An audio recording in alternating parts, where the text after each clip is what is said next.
Hello, and welcome to Let's talk about book. Let's Talk About Book with Smeevca and...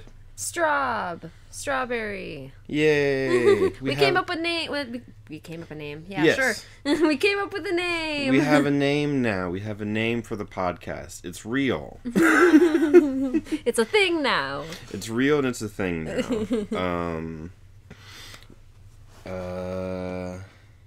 Now what?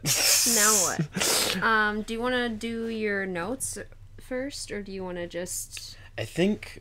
okay. Or so we can recap, too. we can recap, but also, this is the first one since I've actually edited the Yeah. first two episodes. Yeah. And I think the thing that we've sort of usually been starting with is the bits at the beginning of the chapters. Yes. Yeah. Yep.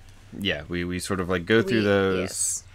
and all in a row, and then we kind of do the chapter by chapter thing. Yeah. And there's some stuff that going over editing, it's like I'm just hearing everything we had to say again. And so it's like there's shit that I'm like, oh. like the thing specifically that I remember is that having to do with these beginning bits is I was like, when is this taking place? Yeah. And listening back, it's like listening them right through again. Oh, the green of it all, Yep. and it'd be nice if we had some mountains here. And it's like, in the present day, everything isn't green, and there are mountains spewing ash. So and then I'm just hearing Straub. I'm just hearing Straub give hints, or not hints. Just describing the setting, just making sure that it's out there, you know? Yep. It's really ashy, all the plants are brown, it's, just really setting the scene. Yep, just being so that's we read the bit about how it was green then, and you're like, it's yep, so that's different, and I'm like, yep, and then I just don't say anything about it, and I'm earlier I had been oh, when is this? Is this happening right now? I think it'd be funny if this were happening right now. And then you're like, oh, so that's different, huh? And I'm like, yeah, wonder what that's about. I wonder if there'll be mountains later. Motherfucker. I love it. God. So that'll be fun. That'll be fun for me, being the one editing this. Yep. To have to hear my own stupidity.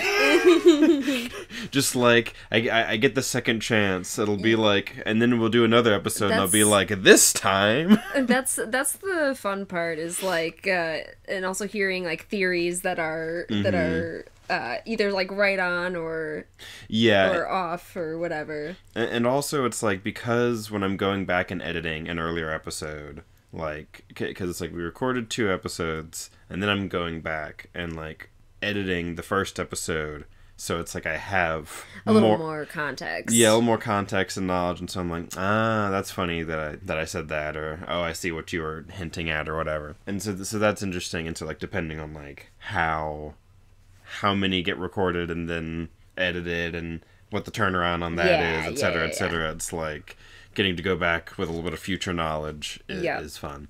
But yeah, so let's get these. Let's.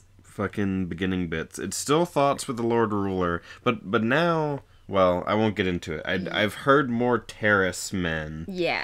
I've heard it said more now, and so the terrace prophecies and all that is starting to mean more to me. I'm also curious as to, because you were talking about when does this take place? When do you think this took place then? Yeah, I've been trying to think, because it's this seems because I'm so torn. Is this the Lord Ruler, or is this the person who failed to stop the Lord Ruler? Okay. Because it's because knowing what I know about the idea of this book being what if the Dark Lord won? Yeah. And hearing Sanderson talk about that in his little lecture thing, it's well, someone was probably opposing him. Is there a chosen one that failed? Is the Dark Lord the chosen one? Because it's oh, the Terrace prophecies say that I'll do this. But, like, I'm having doubts. Yeah. Is it, like, is this just the person who fails? Yeah. And he fails to stop the Lord Ruler? Is this the Lord Ruler? Because the Lord Ruler's like... Because it's like, oh, you know, they'll think me a religious tyrant, and they're currently living under religious tyranny. Yes. So it would make sense that it is the Lord Ruler. But I'm not, like, ruling out the possibility that there could be some sort of twisty twist on me. You know? Because, like... Just gotta be prepared. You never know when they're gonna pull one on you. I love it. All right, we'll start with... I think we read this one in the last one, but I'll just start with it anyway. Yeah, I feel like listening back, that was common. It's like we're kind of... it's fine to, like... Yeah. To re-go over one or two or whatever. Yeah. So, we'll start with the one before Chapter 8. He shall defend their ways, yet shall violate them. He will be their savior, yet they shall call him heretic. His name shall be discord, yet they shall love him for it. Yeah, that's interesting, because terrorist men, terrorist prophecies, and now I know more about how he's treated the terrorist men. Yes. Heard a little bit about that in this. In this section. We'll get more into that in the chapter by chapter. And then, just one line before Chapter 9.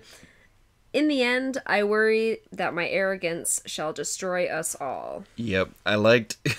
Boy, I love to hear that.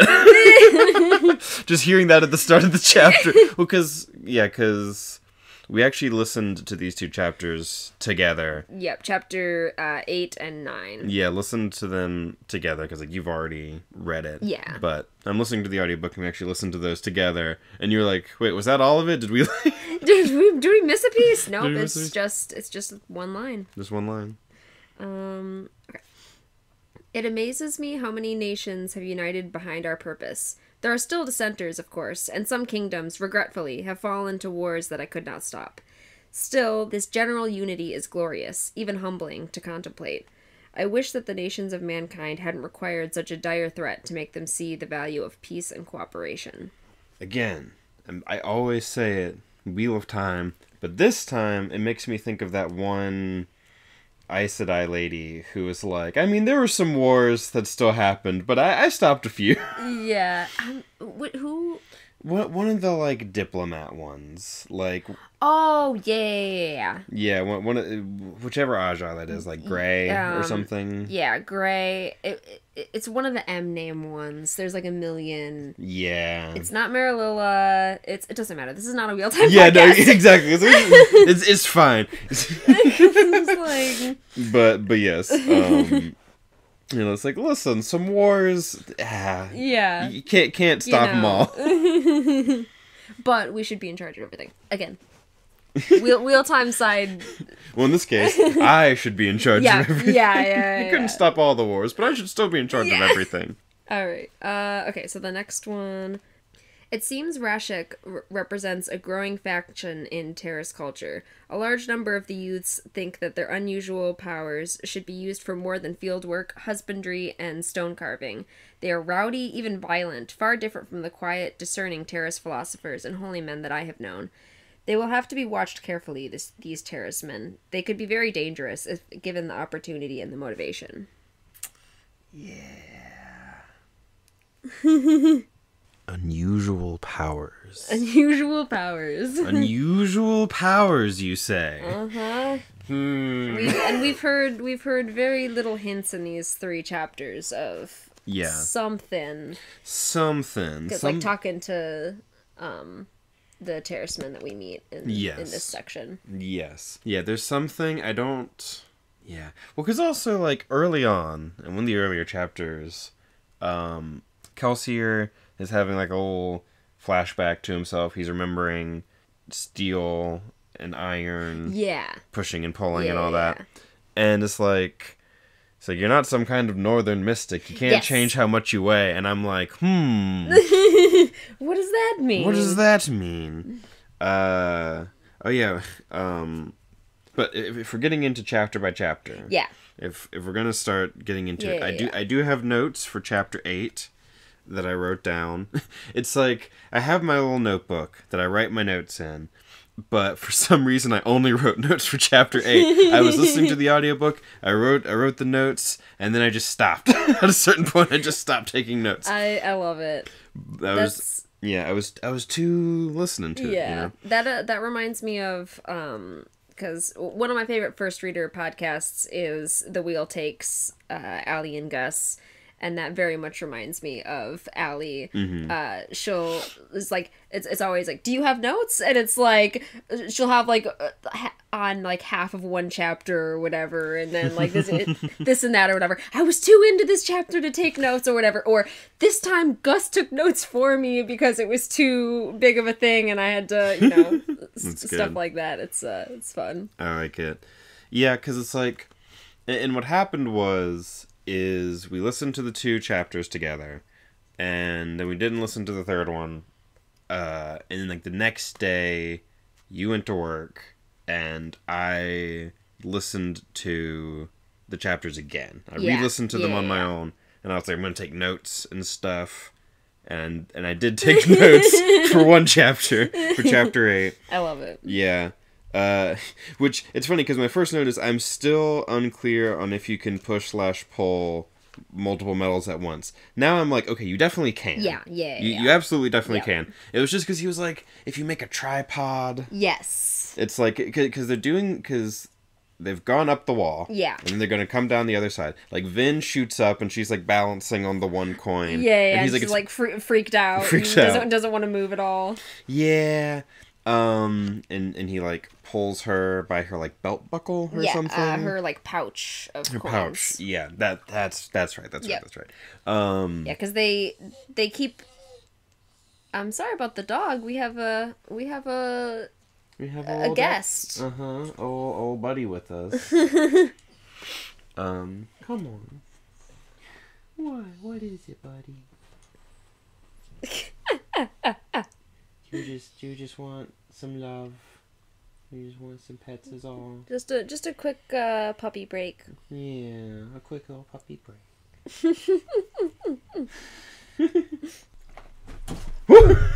Oh no. You almost fell off the bed. Yeah. Aww. Poor guy. I think he wants to go. He might need to. Yeah. All right, let's pause. Yeah. We're back. We're back from puppy break. Dog needed to be fed. And that's why he was whining. But yes, we were talking about the beginning of the chapter where Vin... Did I say Min earlier? No, you said Vin. I did say Vin earlier? Yeah. Okay, because I thought it. I thought it just now, so I had to check. Had to make sure. Because you never know when you're going to slip up and say Min. But yes, we were talking about the beginning of the chapter. Vin and Kelsey are doing the wall stuff. He pulls her onto the wall by the pouch, because I was thinking it was the belt buckle, but it's like, it was just by the belt. But and because they don't, they tend to keep as little metal on them as like possible. So they don't have like belt buckles, but like the main metal that they carry is normally like a pouch with some coins. Yeah, they have the pouch of coins because the coins are useful. Yeah, like as projectiles, just in general. Yeah, because that's what like coin shots. Like that's the term that I was thinking. Yeah, which I don't know if we've actually heard the toim. The toim coin shot. Yeah, the toim coin shot. I don't know that we've heard that. I remember hearing it from that one person who was talking about the magic system to me. Yeah. And also, like, it's in the back of the book and stuff. It may have been in, like, the mistings that they sent at Kelsier when he was attacking the noble house. They could have mentioned it then. I think so. Gotcha. I think, like, there were thugs and coin shots. Right. Specifically. Gotcha, because there weren't any other Mistborn there. They were just mistings. Yeah, just mistings. So sniffly. All the time. I edited out so many sniffs. I'm just like listening to this audio and I'm like, I sniff so much. Why? Why? So like you still get some sniffs. Like I just can't. but like I try and get some of the sniffs Yeah. out. And Strawberry here's like I don't even hear him. I don't really notice. So like maybe I've just ruined the podcast for you. Now you can. That's all you'll. Now you'll only be able to hear my sniffs when they happen. if they're a real problem, then like I don't know. Like hopefully it's not. Hopefully it's not. Hopefully, if it is, I'll figure a way out of it. Because because if we're gonna end up posting these somewhere, I'm not gonna be able to look at the comments because spoilers. Yep. So I'll have to look at the comments and filter the ones that can go to you. Yeah, but the assumption is that there won't be any comments. Yeah. Because you can't assume. Right. You can't assume anything. It's like the podcast exists to exist, and that's enough. Yep. All right. So we're talking about Kelsey grabbed her. Yes, grabs her, pulls her on the wall, and is like, yeah, because when he's talking about that, because we're doing my notes, and when he's talking about that, he's like, oh, you'll lose your anchor below if you like try and push off of some other metal, right? Which is why I was like, so can you push off of multiple or not? And the answer is you can, but it's just like it throws your center of gravity off because then you're pushing off of multiple things. Yeah. If you're pushing off of something else, then it's gonna like push you over to the side, even if you're already over a thing. Right. You have to be like already in between the two of them, kind of. Yeah. Because you know, because it's pushing. Because Vin, because he's like, all right, got to go down on the other side. Yep. There's there's guards this whole, coming. It's this page. Oh yeah, because he like steps out over the edge and is like hovering. Yeah. There are only two ways down. Either you jump off or you try to explain to that guard patrol why a Mistborn needs to use their stairwell. Yep. So then she stepped off. She immediately began to plummet toward the ground. She pushed reflexively with her steel, but her trajectory was off. She had fallen to the side of the ingot, not directly towards it. Consequently, her push nudged her to the side even further, and she began to tumble through the air. Alarmed, she pushed again, harder this time, flaring her steel. The sudden effort launched her back upwards. She arced sideways through the air, popping up into the air alongside the wall top. The passing guards spun with surprise, but their faces soon became indistinct as Vin fell back towards the ground. Mind-muddled by terror, she reflexively reached out and pulled against the ingot, trying to yank herself towards it, and it obediently shot up towards her. I'm dead. Yep. And then Kelsier catches her. Yeah, I was thinking I was going to bring up her trying to pull it and pulling the thing up. I love that because that feels very real. It does. To be like, I got to pull on it. Ah, fuck. Like, no, that was the wrong... Yeah, when you're trying a new thing for the first time and you do just like exactly the wrong thing. But yeah, it's what was I saying? Sorry. No, you're fine. Well, hello, friend. We have another puppy friend. We have another puppy friend. Different puppy. Different puppy friend. Tilly. Not now, Tilly. Tilly, don't stand on me, Tilly. Okay. Back from another puppy break. Yes. And yes, I like her trying to pull the thing and being like, ah, fuck, and then Kelsier grabs her again, saves her again. And I like that the guards are like, you know what? It doesn't matter. Doesn't matter. Mistborn shit, it's whatever. Yeah. Not gonna worry about it. Not gonna worry about it. Which is a constant. And so also in my notes, oh yeah, the earring can be a weapon in a pinch. And then I wrote Chekhov's earring. I love it. Yeah, it's because they're talking about like how much metal to carry on their body or whatever. Yeah, and because they talk about if the metal's in your body. Yep. So it's my earring. She said, "I'll have to stop wearing it. Does it have a clip? Does it have a clip on the back? It's a small stud, and the pin on the back bends down. Then you'll be all right. Metal in your body, even if only a bit of it is in your body, can't be pushed or pulled. Otherwise, other allomancers could rip metal out of your stomach while you were burning them." And that would be fucked up. Yeah. It's also why those Inquisitors can walk around so confidently with a pair of steel spikes sticking out of their heads. I'm still so curious about the steel spikes in their heads. The metal pierces their bodies, so it can't be affected by another allomancer. Keep the earring. It's small, so you won't be able to do much with it, but you could use it as a weapon in an emergency. Yeah. Yeah, see, and it's Chekhov's earring, because they specifically were like, you can still wear it. Yeah.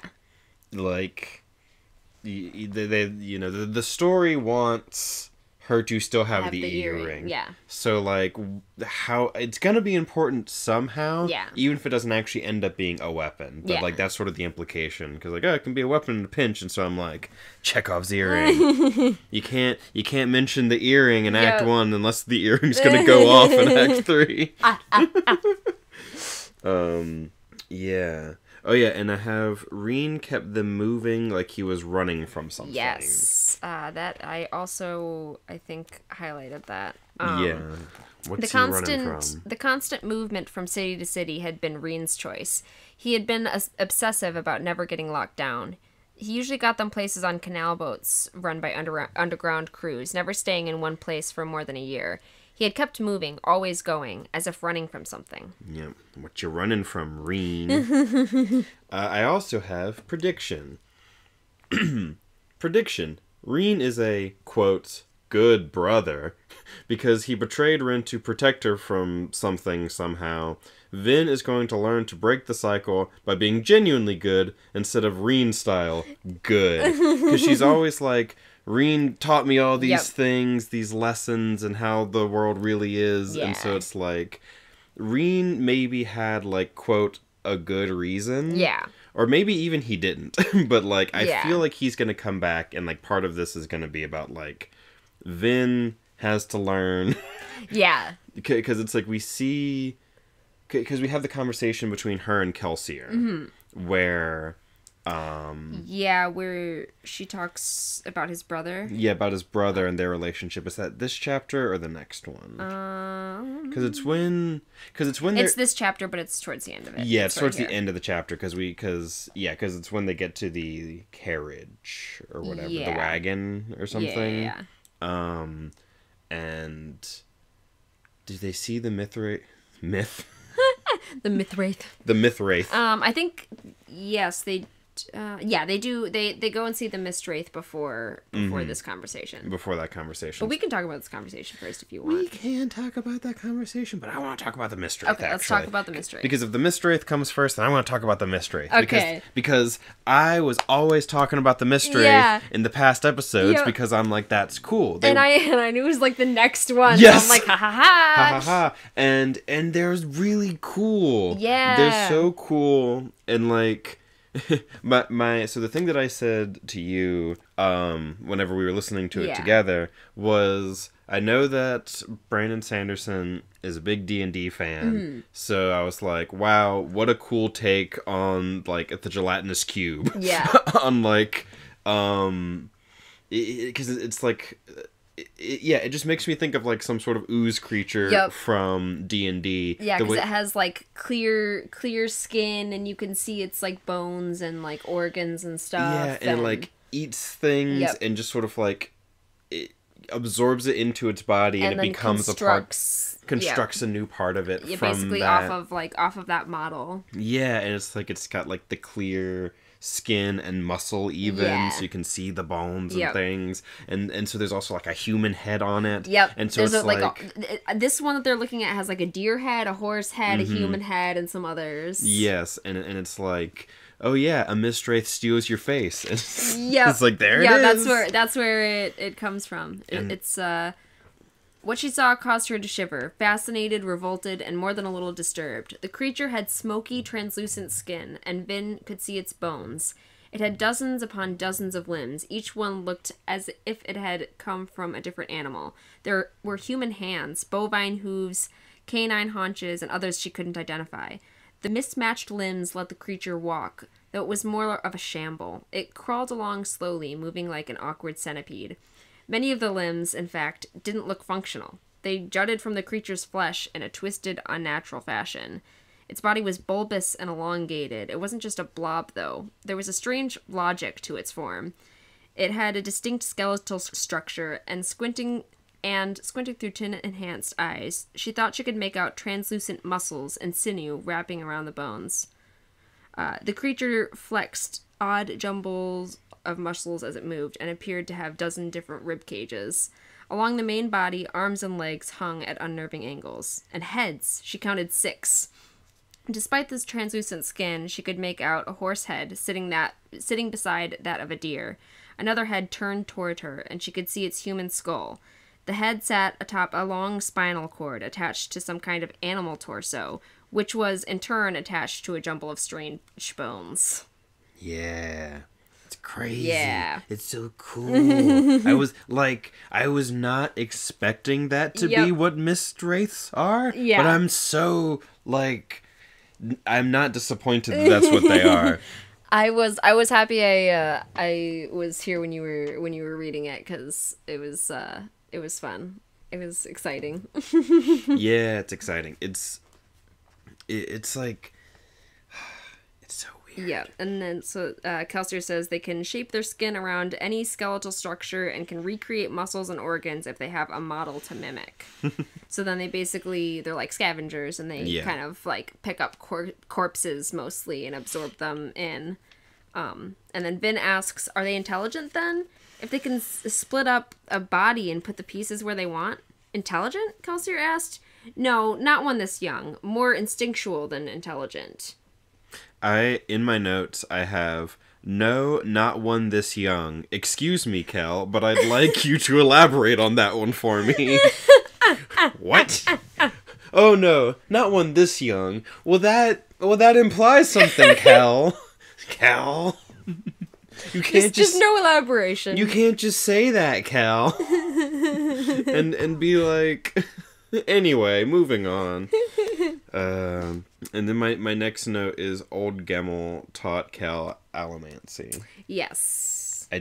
Had we heard that name before? I think we had. Because I knew... He's mentioned him before, I think, just like offhand once. Yeah, because I remember that he had said that someone had taught him before, but I couldn't remember if we had, gotten the name, or if he had just said, that old so-and-so, that crazy old man. Yeah, because, Kelsier is you gotta get thrown into the deep end a little bit. Yep, yeah. You gotta get thrown into the deep end a little bit. Well, there's someone who can, catch you. Yes. It's best. He was like, she's brave. She stepped off the wall instead of having to be pushed like I did. Yeah, and then that's the end of my notes. I didn't take any more notes for this chapter or the next chapters. But so now we're getting towards the carriage. Yes. And what's and the terracemen. Yes, Sazed or Sazed. I've heard a bunch of different pronunciations. Yeah. I think the audiobook says it Sazed? Maybe? It's I've completely forgotten now. Yeah. Sazed, Sazed. Sazed. I think it's Sazed? I think Sazed maybe, because I think Kelsier calls him Saze, maybe. Yeah, Sazed, and so then Saze. Yeah. I named a D&D character after... You did. After Sazed. After Saze. Well, it's he's interesting, and he shows up, and he's alright, we're gonna take you a place. Yeah, they're going to... so they went to the Imperial High Road, and so they were going to Feliz, I believe. Feliz. Where is it? Feliz Navidad. Where? I'm pretty sure. Yeah, Feliz. So that's how that's spelled. Because in my head, I'm Feliz Navidad. Absolutely just that kind of Feliz. But yeah. It also kind of sounded like sometimes I would hear the audiobook and I'd be like, we're going to Belize. Yeah. Yeah. So here's our first meeting of Sazed. Mm-hmm. Kelsier says hi. Ah, yes, Sazed said, speaking in a slow, well-enunciated way. There was something strange about his accent. Vin approached cautiously, studying the man. Sazed had a long, flat face and a willowy body. He was even taller than Kelsier, tall enough to be a bit abnormal, and his arms were unusually long. You're a talisman, Vin said.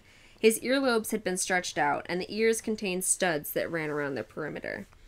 He wore the lavish, colorful robes of a terrace steward. The garments were made of embroidered, overlapping V-shapes, alternating among the 3 colors of his master's house. Maybe you're a terraceman. You have stretched earlobes. Mm-hmm. Yep. Yeah. That's another reason why I like him and stuff, is like all the piercing, like all that too. Yep. He's a cool He's fun. character. Yeah, it's talking about the accent though in the audiobook, I really feel like he's got like Yep. Oh yeah, he absolutely just does an Asian accent. yeah, he does like kind of an Asian accent, yeah, just sort of generically Asian-ish. Yep. And it's like, okay. Yep. it's fine. It's fine. That's it. Yeah, exactly. Yeah, what's his name? Michael Kramer? Yes. Yeah, it's like he's definitely good because he does the audiobooks for Wheel of Time as well, and so it is funny when it's like Ham is talking and I'm like, oh, hello, parents. Yeah. Yeah, every once in a while there's a character later on who I think is not right when he's introduced, but I think kind of later on in the series, especially, he has Rand's voice. Okay. Yeah. Yeah. I hope someone has Luz Theron's voice. Luz Theron's voice? Yeah. Cause I like that when he's like, Ilyena. Kill them. Yeah. back on a Wheel of Time tangent. Yeah, it's inevitable. I mean, it was truly because like I'm in the middle of the Wheel of Time series currently while I'm starting this one. Yeah, I finished it and stuff recently. Yeah, and like Sanderson finished Wheel of Time, so there's already like kind of a connection. Yeah. And so he was like a huge like Wheel of Time fan in general, just like, and it like inspired his work a lot. So it's one of those things where it's like comparison. I feel like is going to be kind of inevitable considering we have experience with both of them. Yeah, it'll be fun to see because there's definitely kind of expectations because it does feel very Dragon Reborn sometimes, right? Or whatever. Right. And so it's fun to see what he does with it. Right, because, you get different authors having sort of different takes on the same sort of concept. Because in Wheel of Time, there's this idea that Rand could potentially go to the dark side. Right. And I mean, I haven't finished the series yet. Who knows? Maybe he does. But this is definitely like... That's kind of the conceit. Yeah. It's like, what if things went bad? Yeah. Dark Lord is in control, not like rising to power, but like fully, actively, Yeah. And has been that way for 1,000 years. Yes. Truly. Yeah, it's like no one even like remembers. No.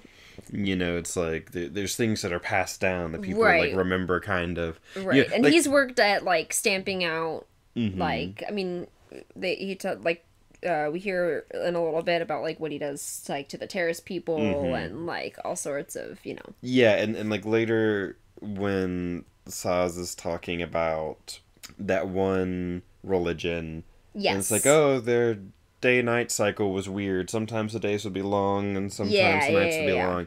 And it's like, so that implies that the fucking, if he wiped out those people out there, he's gone all the way to like the poles of this planet. Like he's like the Lord Rulers really like conquered the earth seemingly so far, or at least maybe the continent is just like if you go that far north, but he hasn't gone that far south. Like maybe he's gotten the North Pole but not the South Pole. Or maybe I don't know how the continents on this landmass work. Maybe he's just conquered the known world. Yeah. Okay, so we're in the carriage. So the next bit is kind of her talking to Kelsier about his brother. Yes. The very sad Vin scene where where Vin is just like so everyone goes through this trauma, right? Right. So it's your brother, she said in her soft, near whisper of a voice. You two don't get along very well? Kelsier raised an eyebrow. No, we never really have. It's a shame. We should, but we just don't. He's older than you? Kelsier nodded. Did he beat you often? Vin asked. Kelsier frowned. Beat me? No, he didn't beat me at all. You stopped him then? Vin said, maybe that's why he doesn't like you. How did you escape? Did you run or were you stronger than him? Vin, Marsh never tried to beat me. We argued, true, but we never really wanted to hurt one another. Vin didn't contradict him, but he could see in her eyes that she didn't believe him. Oh, Vin. Yeah. Poor baby. Yeah. You poor baby. Like, that really is like all she just can't really comprehend. Yeah, because like relationships that are. Yeah, because like we're in Kelsier's perspective Yes. for that bit, and he really is just like, Jesus, Vin. Yep. Oh, yeah, he's man. He's like, what a life. What a life. So many, many children of the underground or whatever. Yeah, though most died before reaching her age. Yep. Yeah, yep, because in the later chapter, it's like, oh, she's so clever. I wouldn't have expected it. It's like, yeah, well, she's alive. She had to be. Yep. Yeah, and then Kelsier says, Kelsier had been one of the lucky ones. His mother had been a resourceful mistress of a high nobleman, a clever woman who had managed to hide the fact that she was Ska from her lord. Mm-hmm. Kelsier and Marsh had grown up privileged, considered illegitimate, considered illegitimate, but still noble, until their father had finally discovered the truth. Yep. So that's a little bit of Kelsier backstory. Yeah. Yeah, because that is the thing. Like, Kelsier's always had it, like, fairly good up until the point where he gets thrown into the pits. Yeah. Up until that point, Kelsier's life had been mostly, like, on the better end as far as, like, any sort of ska or... Yeah, I guess it's like... Or non-nobility. Non-nobility. Yeah, because it's like... We do find out it's like there's terracemen and they're in like a weird place in terms of like the social hierarchy because earlier they're in like they're in a separate class to ska or noblemen. Yeah, like I know that in one of the past episodes I was like there's nobility and there's ska. Yes. And that's it. But it's like okay, there's a bit more nuance to that. There's a bit more going on. There's the terracemen and the terracemen have some sort of interesting place in all of this because let me go to this section in here because it's just kind of we can come back to this conversation, right? Because it's like the terrace prophecies, which deal with the terracemen. But now like the terracemen are still here, but they're these like weird servants. Yeah. So it's but not ska. They're like servants, but they're not slaves per se. Yeah. So it's I was under the impression that you hadn't known any terracemen at all, Mistress Vin. Well, at least I've never heard of one with a sense of humor. You're supposed to be completely rigid and formal. It's simply that we're subtle, Mistress. Though he sat with a stiff posture, there was still something relaxed about him. It was as if he were as comfortable when sitting properly as other people were when lounging. That's how they're supposed to be. The perfect serving men, completely loyal to the final empire.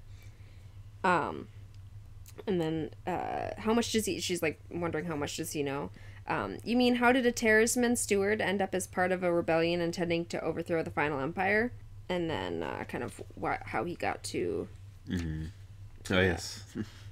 By belief. Yes. I want to come back to this conversation about the Lord Ruler, too, but I want to go Is this all still in Chapter 8? No, this is... I think we're in Chapter 9. Oh, no. Yeah, we're still in Chapter 8. Yep. Yeah, still in Chapter 8. Yeah, because Chapter 8 was, like, longer. Yeah. Well, it was longer than the other ones. Where is... It was, like, almost an hour in the audiobook. It's, like, 50-something minutes. What you looking for? I'm looking for Sazed talking about... Just hearing some more, like, terraceman stuff. Right. But... I think that's like in some of the later chapters. So maybe we'll like get to it. We'll get to it. Yeah, we'll get to it. Yeah. But yeah, so it's like the terracemen have some sort of interesting thing going on, but we'll get more into that as we go into the chapter by chapter. So we just know that he's like right now we just kind of know that he's there. Yeah, basically. He's just like some guy introduced Yeah, and Min's like, Min, I did it. Haha. Take a shot. I don't know. Yeah. A shot or a hit every time. But yeah, so Vin is like, I've never met a terraceman before. Yes. And it's like, well, here I am. and they're talking about all the, like, hard life stuff. They're in the carriage. He's taking them to Ferris. Yeah, and so he gives her, like, a chance to back out. He's like, here, Right. like, because she's kind of still mistrusting and stuff like that. And, like, why did you teach me? Now that I know your secrets, like, what's to keep me from running away? All that. And he's like, nothing. And she's like, well, I don't have money, so that's why. And then he's okay. like, here's all the money I took from Cayman or whatever. You basically earned it anyway. So here you go. And she's like, what? And he's like, fine, turn the carriage around. And then she's like, okay, fine. I like the... Yeah. I like what she says. I'll stay, but not because I trust you. Kelsier raised an eyebrow. Why then? Vin shrugged, and she sounded perfectly honest when she spoke. Because I want to see what happens. Yeah, I love it. Yeah, I really like that. She's curious. She's like, I mean, like... This is weird as fuck. Like, what is he doing? He's absolutely insane. They're all insane. But, like... But she can learn so much. She can learn so much, and, like, what's her life outside of this? Like, what does she have to, like, really... return to? And, like... Right. And, like, even if she had all this money, it's like, she's gonna go back and do what with it? Like, this is the only life she knows. Yeah. It's just, like, thieving stuff. And she would honestly probably be in more danger with just, like, that amount of money as a ska trying to, like... Yeah, it's, like, that, hide like... and, you know... If she's not too, like... careful or subtle with it, it's just gonna make her a target. It's like, as a ska, how does she even have that much money? The Ministry looks for, like, ska, like, Mistborn in general anyway, stuff like that. Yeah, so it's a whole thing. But she's like, yeah, I'll do it then. Yes. Yeah, okay, go into Feliz. Yeah, just talking about, like, how much cleaner it is. There's less imperial laws, and there's a lot of, like, there's a lot less ash. Yeah, and it's like you can, because they're talking about, like, getting into some of the nobility stuff, because he's got that noble set up. Yeah. And it's like, you can be a high noble by having a house in Luthadel, but you don't have to, like, live there. Yeah. You just have to maintain, like, a presence there. Yeah. And so that's why it's like, oh, he can be, like, out in the country... being, what's his name? Yeah. What is that guy's name? Lord Renew. Lord Renew. It's like Lord Renew can be out there existing, but we can't, like, bring him in. Yeah. Because he won't hold up to scrutiny, and we still haven't figured out Yep. why that is, Yeah, and I'm curious. He won't hold up to scrutiny in front of the ministry. Yep, and we still haven't learned why that is, and I want to know. Yeah. He's not a Mistwraith, like I thought in one of the earlier things. Unless Mistwraiths really change when they get older. Yeah. Because I was like, they steal your face. Maybe that's something to do with it, but it's not. See, I just think that Lord Renew hasn't been killed and replaced. Yeah, it's just... he's just, like, and them thinking that is just, like... Yeah, it's just kind of Kelsier playing them. Yeah, Kelsey's just like, think whatever you gotta think. Whatever you gotta think to work with a noble. Yeah, you know, because they're like, you murdered him and replaced him, but it's like... Because they just keep being like, Vin just keeps being like, he's really convincing, and like... What is it about him? Why won't he hold up to scrutiny? Like, she's thinking about that, and it's like, he keeps everything perfect, and he's so... Yep. So I'm like, maybe he just... Because, like, also in one of the earlier podcasts, I'm like, really? No nobles have any sympathy towards the Ska or anything? Like, nobody? So it's like, maybe he's just actually, like, a decent guy. Yeah.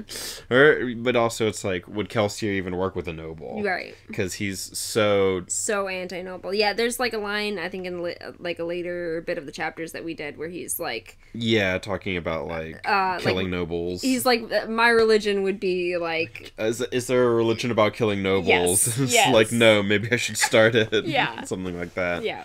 Yeah, so they're going through Feliz. He's talking about how it's not as pretty as it should be. The homes are still stained black. The soil is still arid and lifeless. The trees still grow leaves that are brown. Of course they're brown. What else would they be? Green, Kelsier said. Everything should be green. Green? Vin thought. Green? What a strange thought. She tried to imagine trees with green leaves, but the image seemed silly. Kelsier certainly had his quirks, though anyone who had spent so long at the pits of Hathsin was bound to be left a bit strange. Yeah, and well, and like, because earlier I was saying it's like no one remembers. Yep. Some people like there's like stories or whatever. Mm-hmm. So it's like, yeah, and like I imagine in the pits it's also gonna be like ashy and shitty like that. Yeah. But he's like, Yeah, and so like, how does Kelsier know that it's supposed to be green? that's supposed to be green. And it's like, can Kelsier even actually like imagine what it would look like? Yeah. He just knows that it's supposed to be green, but can he like imagine to see like what kind of green is he thinking? Yeah. Because you can imagine just like all sorts of just like yep. It's like green. You just try and like in your head picture and like that seems weird. Yeah.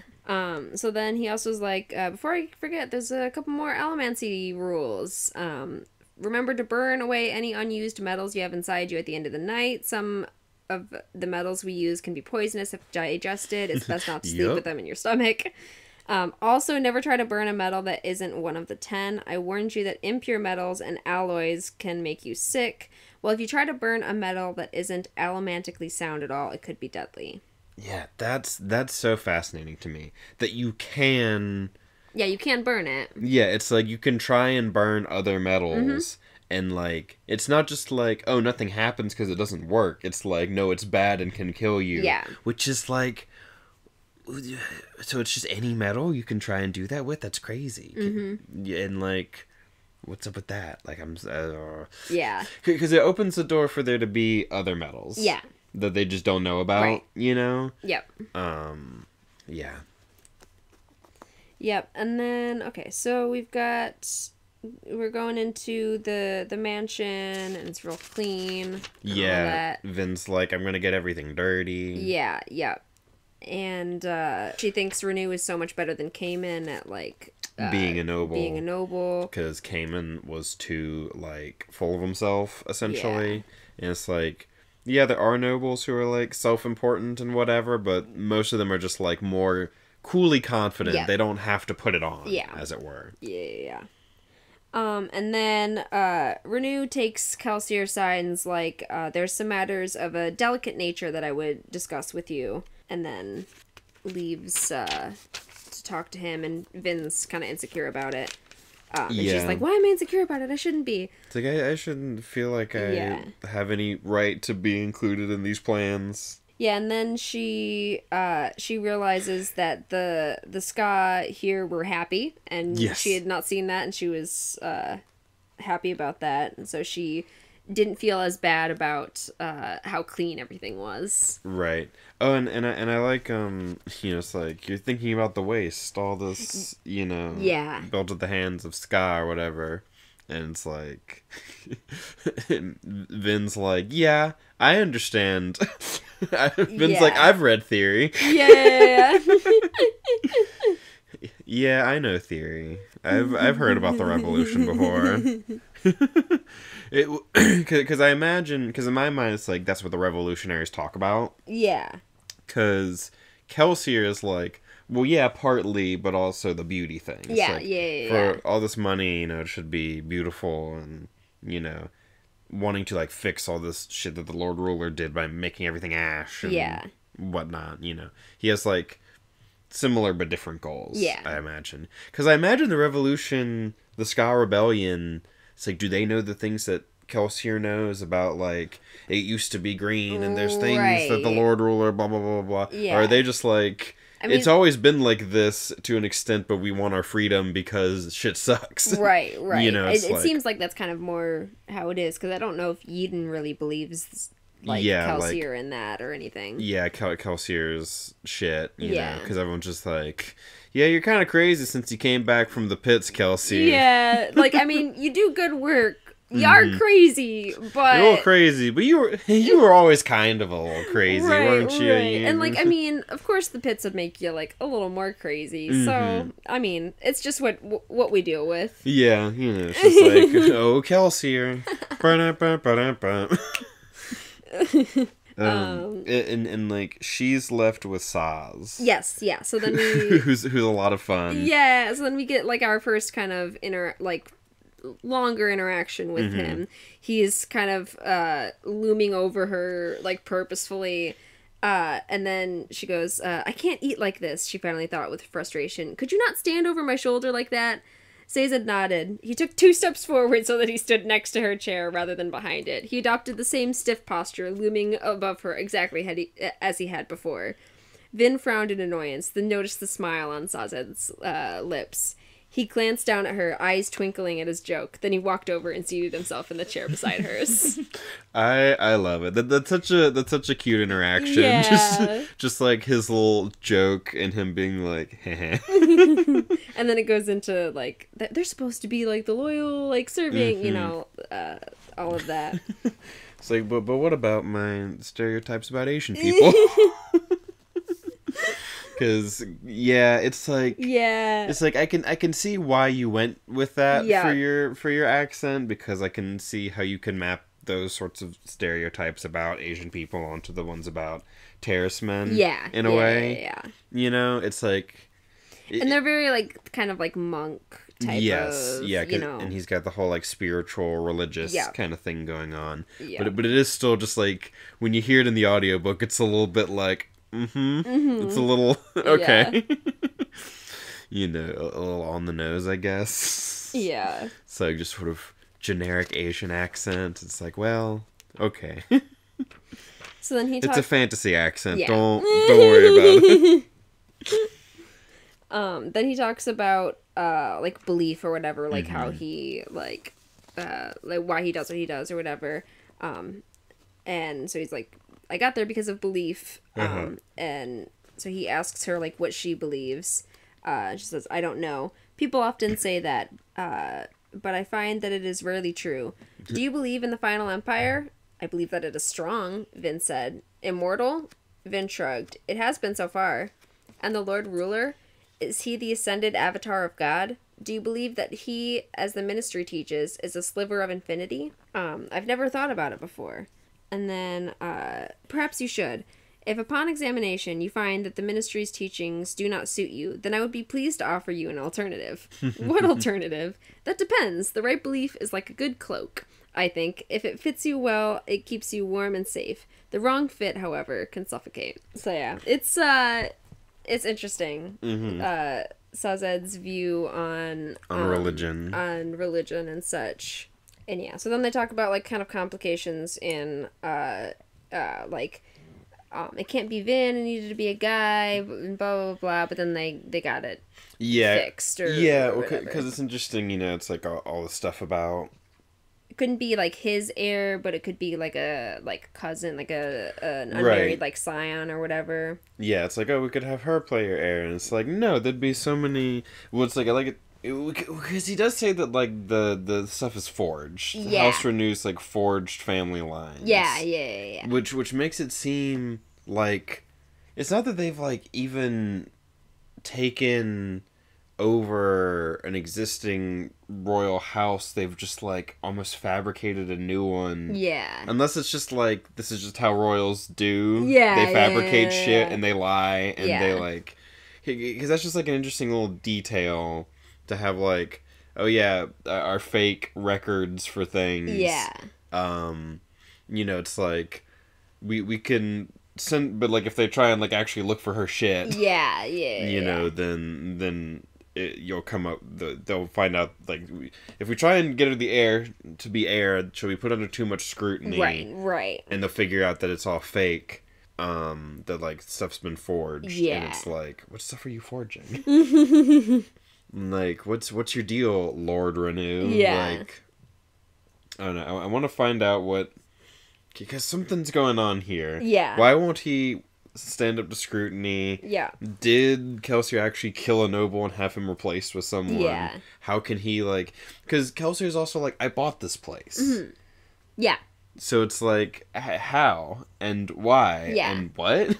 Like, all this stuff. I'm like, what's going on with this? Like, because it was just like, I killed a noble and replaced him with a person of my own. Yeah. Then it's like, why would you need to buy a new place? Yeah. Like, or like, yeah, just what's happening?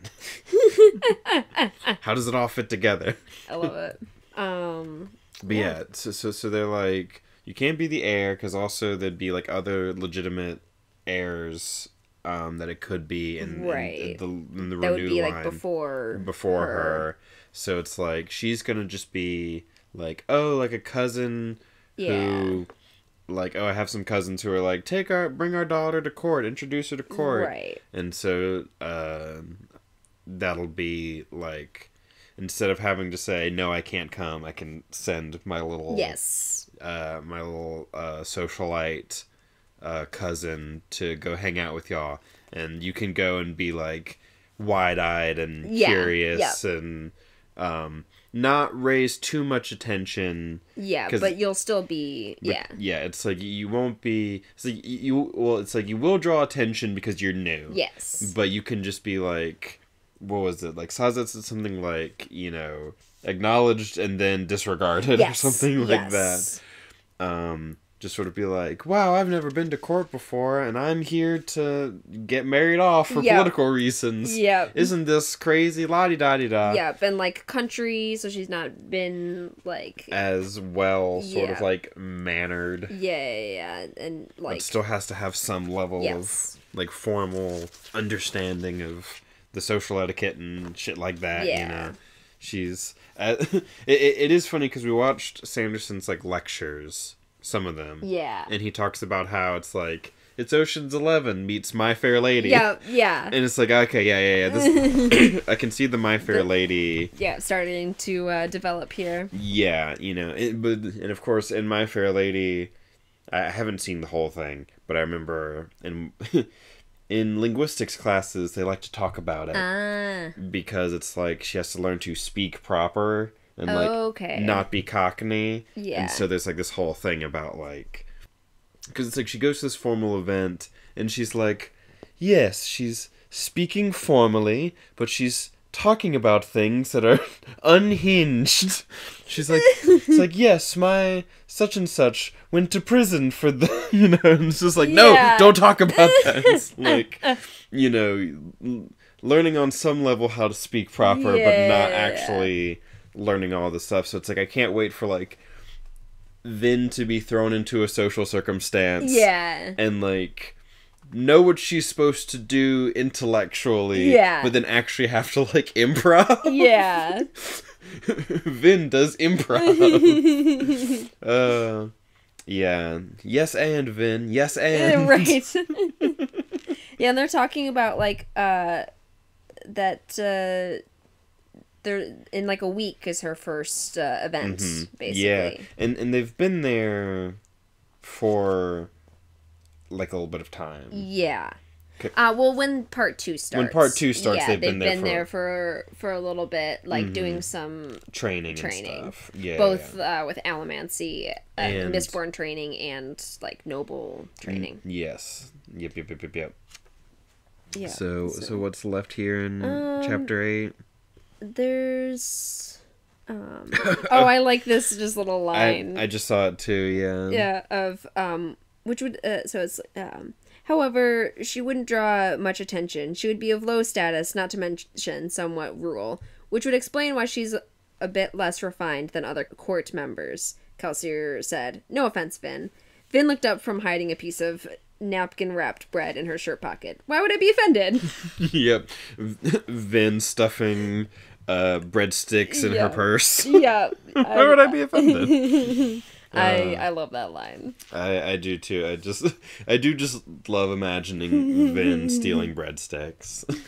Yeah, and so then Saz is going to be her like steward or whatever and go with her to events. Yes. So she'll have a Terraceman steward with her. Yep. And they're like, yeah, it makes sense that she'd have a Terraceman steward. In fact, it'd be weird if she didn't have anyone there with her. Yeah.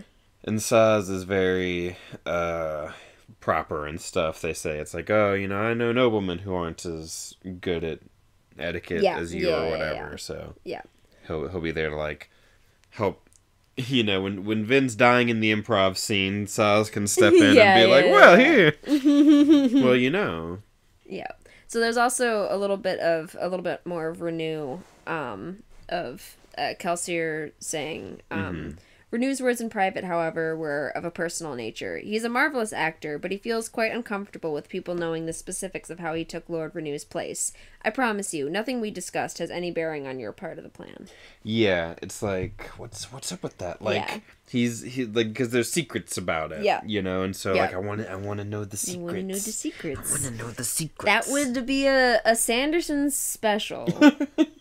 Getting you to want to know the secrets? I want to know the secrets. Like, it's all throughout Stormlight for me and stuff, all throughout all of the Mistborn books, I want to know, and you'll feel like you're piecing stuff together, but then you're still like, but there's secrets, but what is it? And then I know, or at least I hear that, like, and then in the end you get an answer, and you're like, it's there the whole time. Yeah, but it's like, oh, I didn't get it, but this makes sense. Yes. Oh yeah, we've seen some things already. I'm sure. A few things that I just completely haven't mentioned. Yeah. Well, see, it's like, I'm curious about the, like, allomancy and stuff, because it's like, you know, it's like, oh, you didn't teach me the other metals, and it's like, well, they're just like, you know, these are the 8 basic... Kind of useless. Yeah. Well, not useless. Or, like... You got to get used to them. Was like, he used something along the lines of, it's like, you know, that you got to get used to them. They're more to get used to. Yeah. And so I'm like, well, what do they do? You keep not telling me what they do. And I know that one of them is gold, and I know that one of them's atium, and it's like, because my thought would have been like, well, one's an alloy of the other, but it's like, is atium an alloy of gold? That seems weird. Yeah. Because, like, gold doesn't really alloy with anything, as far as I'm aware. Yeah. Gold's one of those metals that likes to stay on its own. It doesn't, like, bond with things super a lot, I don't think. Yeah. I could be wrong. But yeah, so it's like... And then there's the secret 11th one that Kelsier's like, I want people to talk about it. It's like, why? Why do you want people to talk about it? And he's like, I'll figure it out. I'll figure it out. Which is, fascinating. Mm-hmm. Sliver of infinity ass bitch. So then end of part 1. End of part 1. Now we're part 2. Rebels beneath a sky of ash. Woo! And I see 10 Symbols. symbols. 10 of them. Mm-hmm. And then the secret 11th one. Kryptonite. Yeah. So then, chapter 9 starts with, Vin, and Kelsier, like, training fighting. Yes, Vin and Kelsier doing their Mistborn shenanigans at night. And we get to see that Vin has definitely improved with, like, steel and iron and all of that, and she's just, like, zipping around. She loves it. She's a natural, except for that first time. That first time she wasn't, but then she got the hang of it pretty quickly. I mean, Kelsier said, like, even then, like, she still, like, she felt like she was floundering, but he was like, she's picking it up crazy fast. Yeah. She thinks, this is freedom, she thought, breathing deeply of the cool, damp air. She closed her eyes, feeling the passing wind. This is what I was always missing, yet never knew it. Yeah. As she's flying through the air. Yeah, it's so interesting, because, like... In some ways, being a Mistborn's like being Spider-Man. Yeah. You're just kind of Spider-Manning around the city. Yep, like, absolutely. But you can push as well as pull. Yeah. Because Spider-Man only does pulling with the webs, you know? But so you can do the pulling and the pushing. And the way they describe it as, like, later it gets described as, like, the half-running, half-jumping gait of a Mistborn. Yes, I think I highlighted that because I liked that that's after Kelsier and... Vin have their, like... The half-jumping, half-running gait of a Mistborn came naturally to her now, and she didn't have to think much about her movements. Yeah. Yeah, because they have their, like, sort of training showdown where running around, and then they, like, get in the pushing match. Yes. Vin does that cool bit where she, like, floats her coin pouch into the fog to make Kelsier think... that she's coming towards him, but it's just the coin pouch, because the lines are pointing, yeah, because the lines will point you, and like they also grow and shrink depending on like, distance. It's also like a thicker line if it's like more, so instead of just a few coins, it's like the whole pouch, so it's like, oh, it's actually her. So it's like actually her, because the pouch is always with her, and it's like the mist kind of keeps you from seeing. I mean, he could have been burning tin, but also it's like the lines go through things. It's just like... And they probably were both burning like tin, but still, but even still, there's like mist and like distance and things like that. Yeah, it was just like, it was really neat. And then they pushed the coins, and I was like, yes, they do definitely do multiple at once, because they're pushing multiple coins. And one coin gets squashed. Gets smashed. But the other ones, like, they're being pushed, but because they're not directly in between, they go off to the side. So they were also being pushed. They just get pushed like out. While that one was caught right between them, and so they get in a pushing match against each other. And then he gives her the smushed coin. Yes, the railroad penny. Yeah. You're not supposed to do that. You're not supposed to put coins on railroad tracks. Yeah, it can like mess them up or something. But that was like a thing. You put a coin on a railroad track, and then the rain goes over and it squashes the penny. And then like, cause you ever been to one of those things where it's like you put a penny through? Yeah, the twisty things.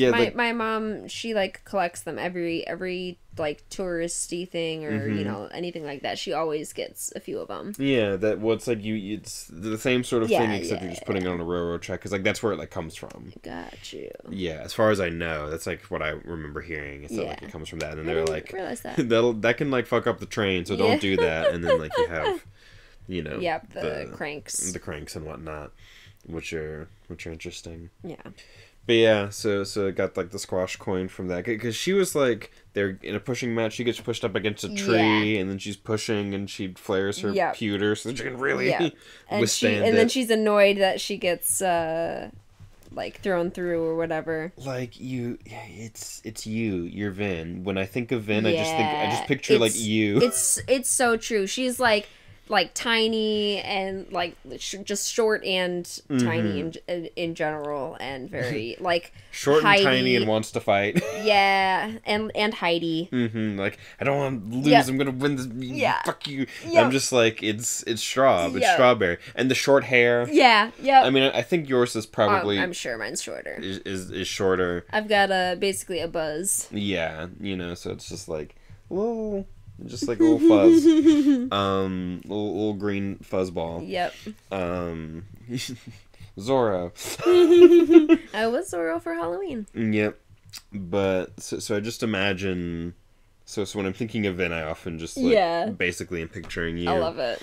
But yeah, and then they head off with the half-jumping, half-running gait of Mistborn.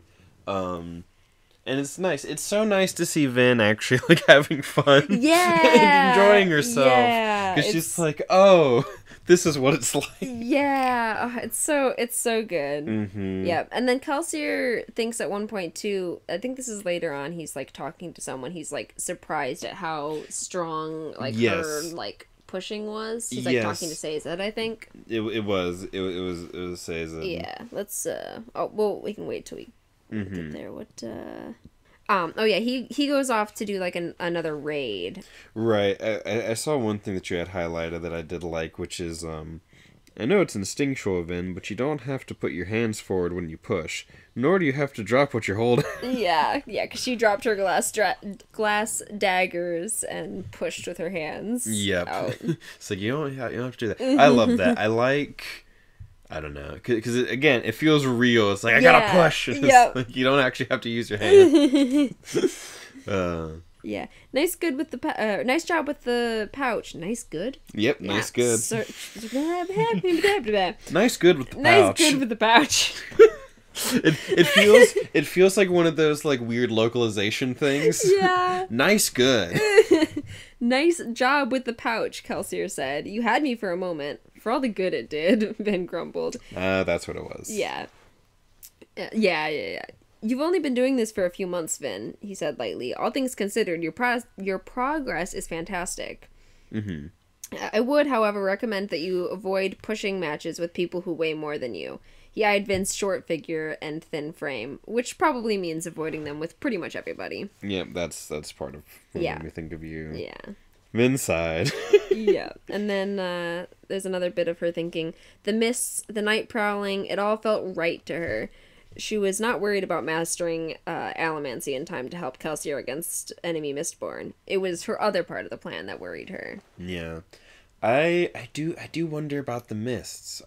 Is there something supernatural about the mist? I don't know. Yeah. Because, I know that they're, the Ska are afraid of it and whatnot. Mm-hmm. And, is it just, literally, it's misty and you go out at night and visibility is low? Yeah, And it's, yeah. is it just a very normal sort of fear of the mist? Yeah. Or is it something more? Yeah.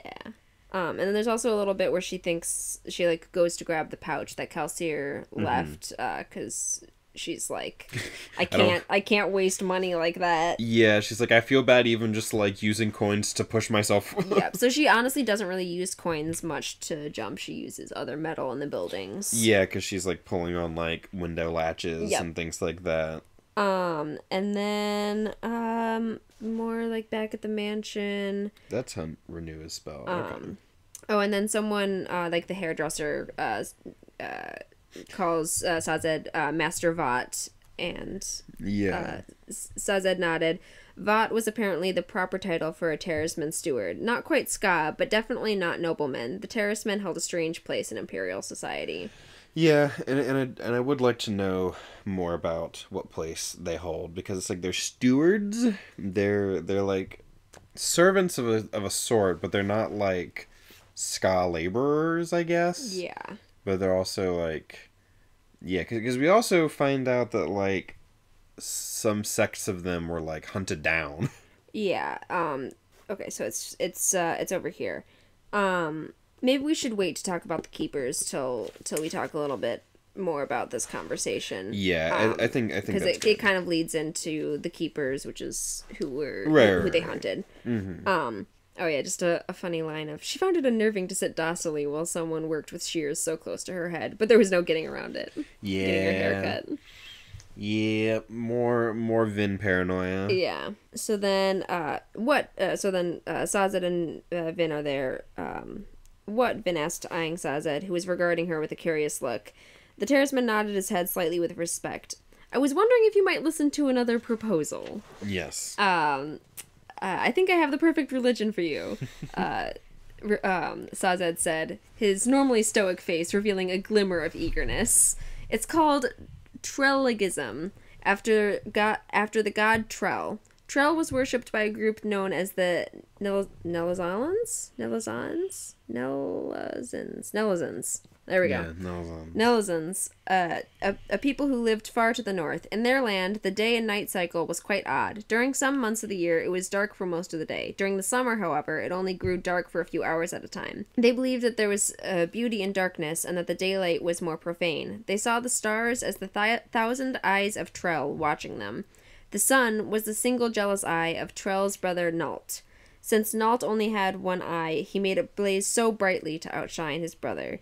However, the Nelazans were not impressed and preferred to worship the quiet Trell, who watched over them even when Nalt obscured the sky. The sun being the big jealous eye or whatever is interesting. It's sort of, I don't know, weird dig against sun worshipping.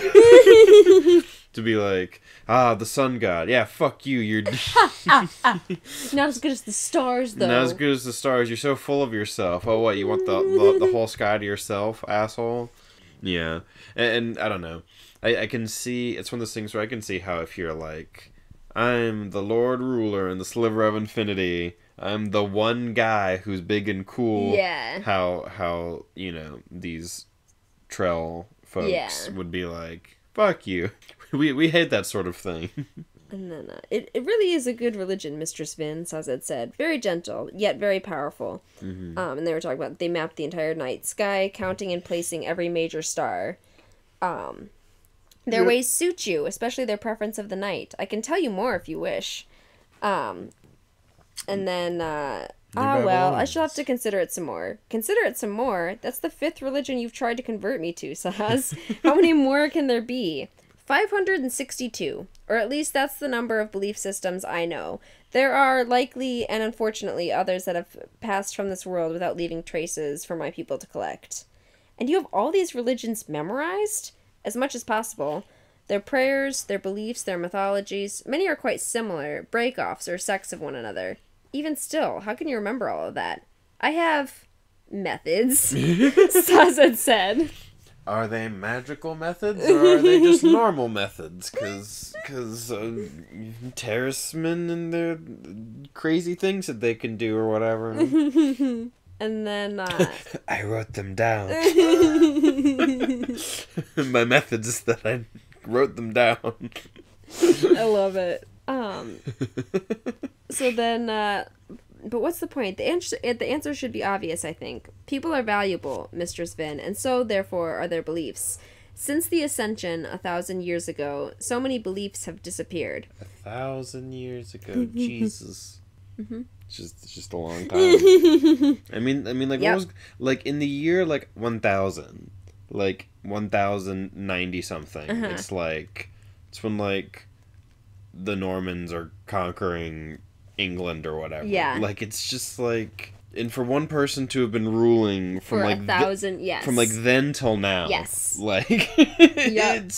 it's insane. Like, it's one of those things that you can just kind of, like, say in, like, a fantasy thing. Yeah. And it's just like, and 1,000 years. And this is something that, like, I know Brennan Lee Mulligan has talked about in a thing where he talks about, like, Tolkien and, like, oh, these thousands of years. Yeah. And it's like, and nothing's changed? We're still using swords or whatever?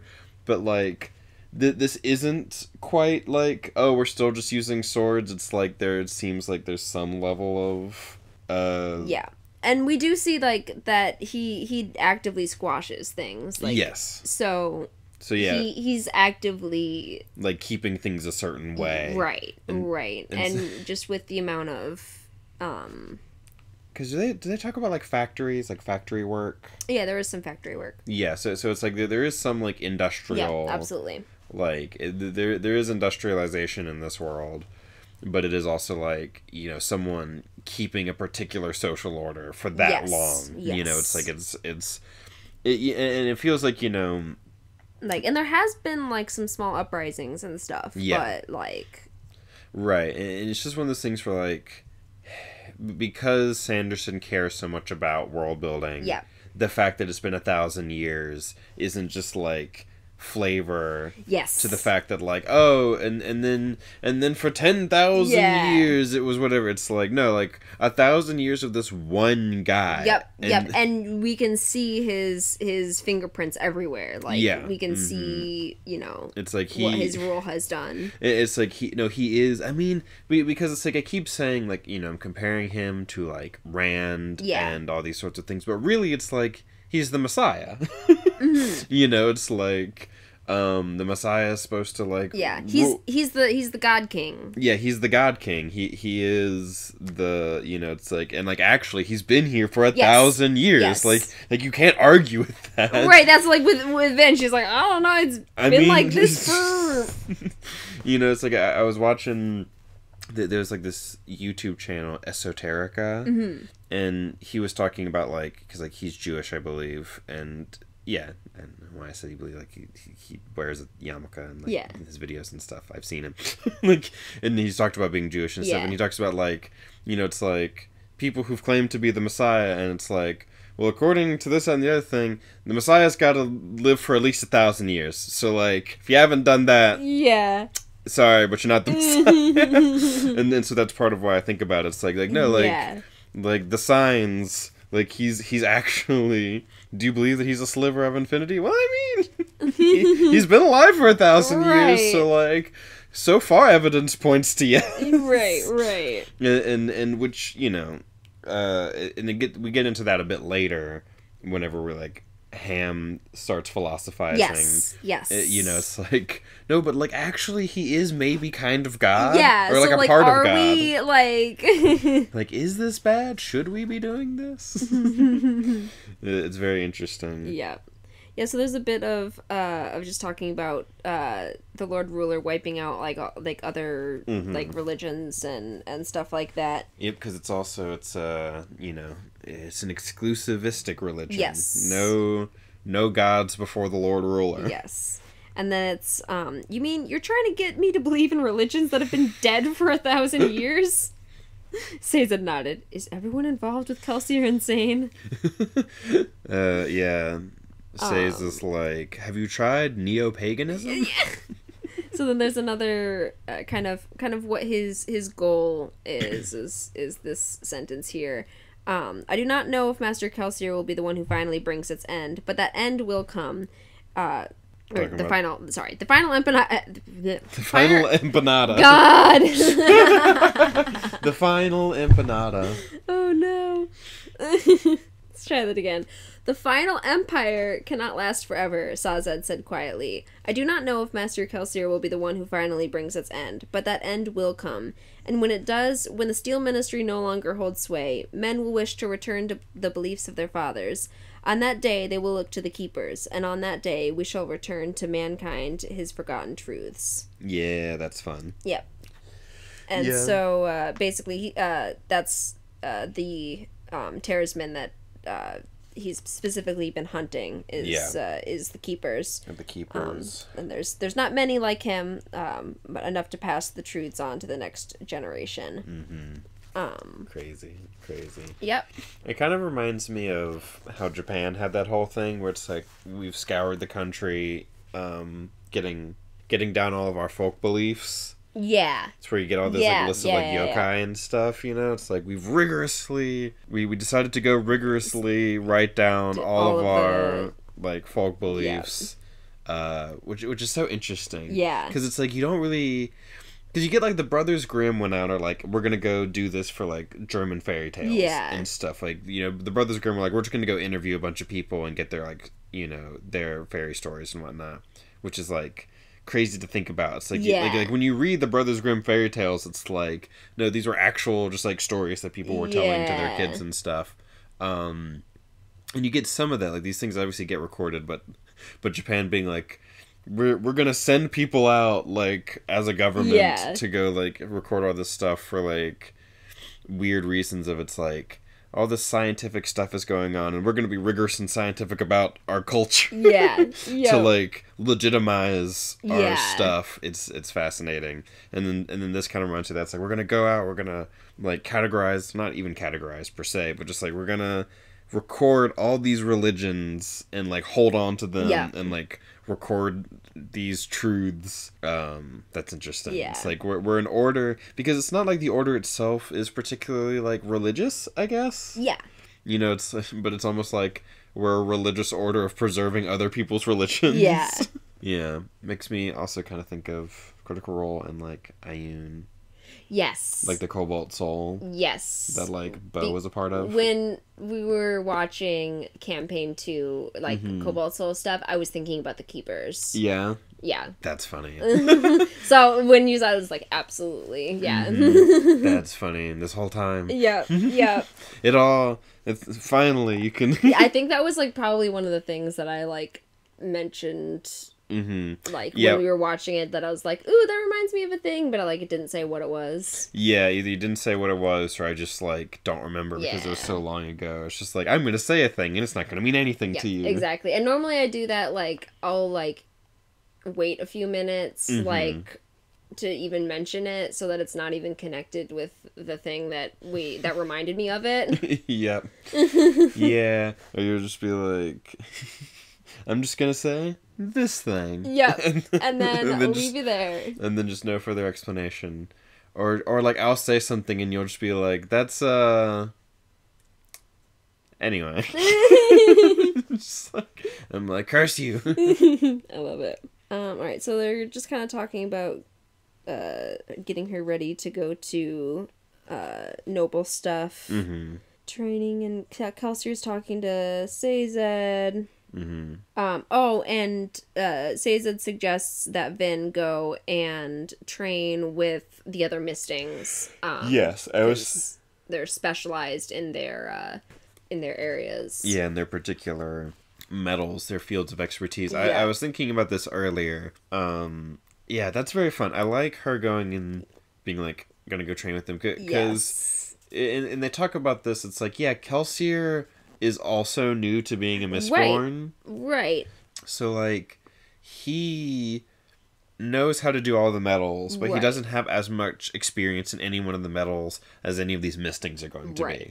So having her go train with each of these mistings for each of their metals is like, that's fun. She's getting like masters of each of them. Yes. You know. And it's like, it's a lot of fun because I'm already just like looking forward to like, that means we get to hang out with everybody. Yeah, yep. Because we then get like hanging out with Breeze. We get Breeze next chapter, which is fun. We get a little bit more of his philosophy on soothing and like why he thinks the way he does, and you know, just how he works, like his whole soothing and writing crew that he has. Yes, and it's like, it's fun, like, and we'll get into it more in the next chapter, but it's just like, it's fun to see him work. Yeah. Oh yeah. I highlight a bunch of stuff in that section. Yeah, and it's like, because like, he does have like the creepy manipulation stuff. Yeah. But it's like whenever you're like watching him like control this crowd, and it's like, well, we do want them to like be to be convinced, and also it's like, I'm like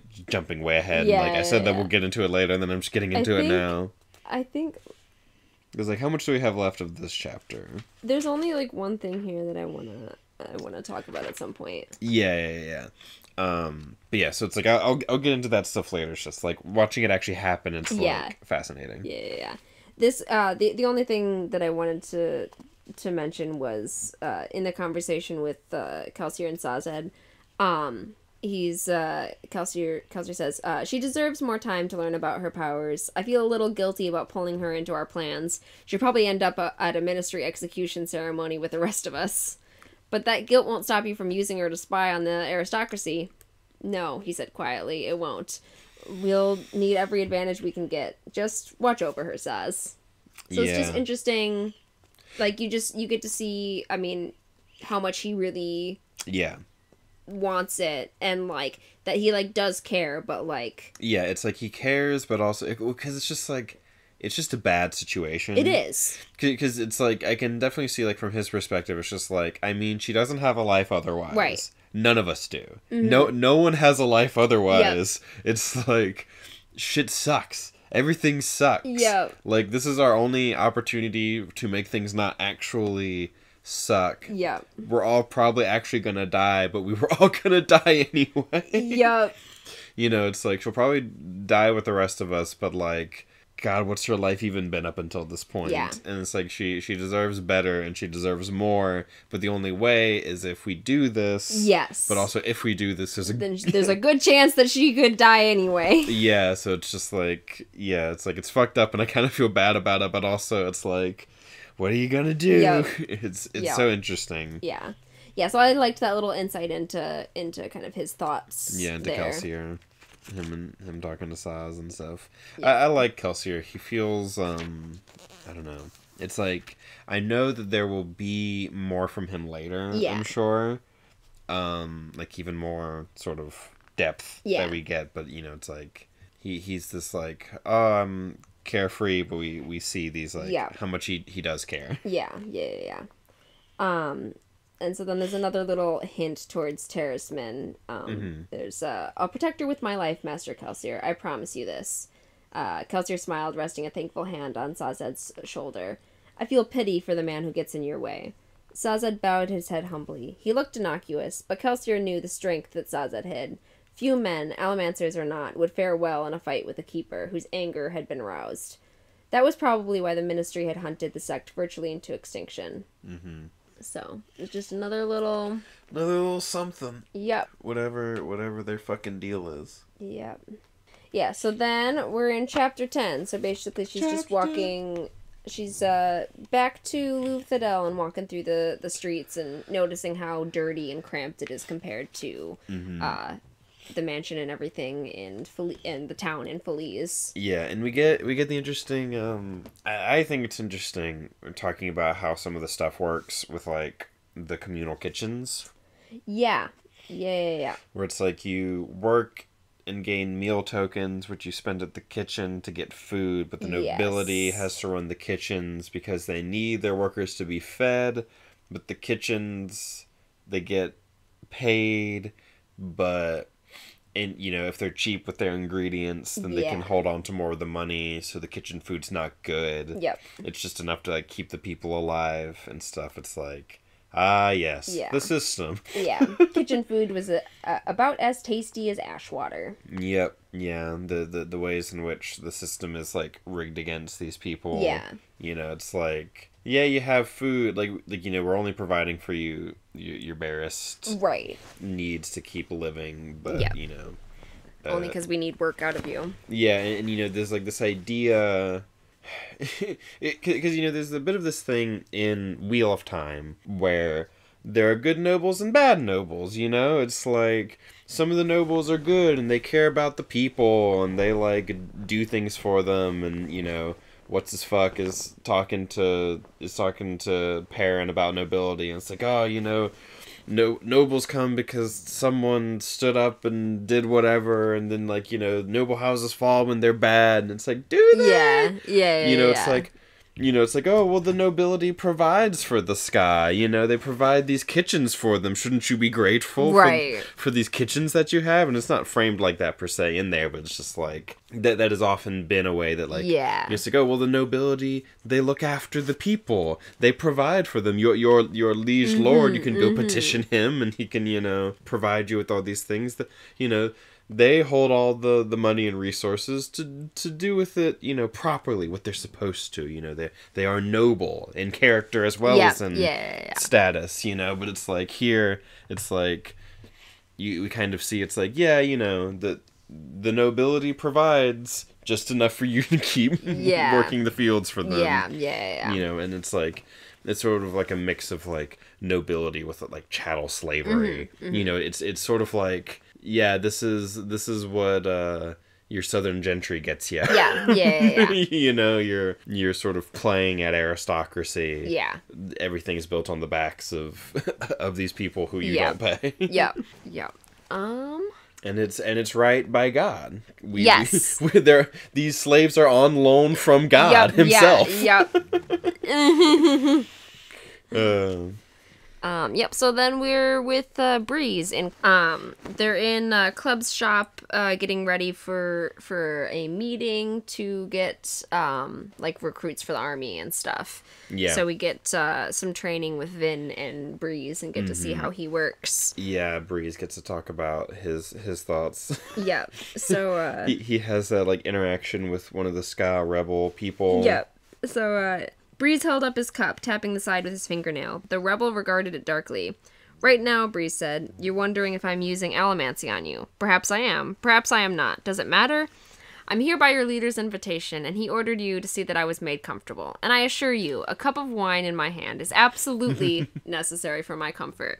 The Ska man waited for a moment, then snatched the cup and stalked away, grumbling under his breath about foolish costs and wasted resources. Breeze raised an eyebrow and then turned to Vin. He seemed quite pleased with himself. So did you push him? She asked. Waste of brass. Waste of brass. I like Breeze. I love Breeze as much as I like don't love Breeze. Yeah. You know, it's Yeah. I love. I don't know. He's just so funny to me. He's just this little shit. I love it. Well, Breeze said, then let us begin. First, you must understand that soothing is about more than just allomancy. It's about the delicate and noble art of manipulation. The delicate and noble art. Noble indeed. Ah, you sound like one of them. Them who? Them everyone else. You saw how that Scott gentleman treated me. People don't like us, my dear. The idea of someone who can play with their emotions, who can mystically get them to do certain things, makes them uncomfortable. What they do not realize, and what you must realize, is that manipulating others is something that all people do. In fact, manipulation is at the core of our social interaction. Yeah, he has this, like... I don't even know quite how to put it. He's that guy, you know, it's like... You know, because he has a whole bit... Think about it. What is a man doing when he seeks the affection of a young lady? Why he's trying to manipulate her to regard him favorably. What happens when two old friends sit down for a drink? They tell stories trying to impress each other. Life as a human being is about posturing and influence. This isn't a bad thing. In fact, we depend upon it. These interactions teach us how to respond to others. The difference between soothers and ordinary people is that we are aware of what we're doing. We also have a slight advantage. But is it really that much more powerful than having a charismatic personality or a fine set of teeth? I think not. Yeah. Yeah, he's that guy, you know? He's, like, what comes to mind is, like, Incel. You know? Where it's where it's like, it's all manipulation. If people listen to this, we're gonna get hate from Breeze fans. Yeah, Breeze fans for me calling Breeze an incel. For being like, listen, you know, it's like, some people are Chads, and some people are, you know, soothers. Right? Some people have nice teeth, and they won the genetic lottery, and it's all about manipulation, and, like... It's the social order, man. You know, it's like, but he's like, but he's you know not an incel online. Yeah, he's like a fancy man. Yeah, fancy man. He's like a fancy man, and he's just more charming than any incel you're gonna come across. I mean, exactly. Like genuinely, like you know, he's actually like, and like you know, this is something that like I think about sometimes because like I would think about like. Dating and flirting and like wanting to come across a certain way. Yeah. But thinking to myself, it's like, am I being dishonest? Yeah. Am I like by trying to put a certain like image forward and things like that, you know, and and then you realize some things about yourself.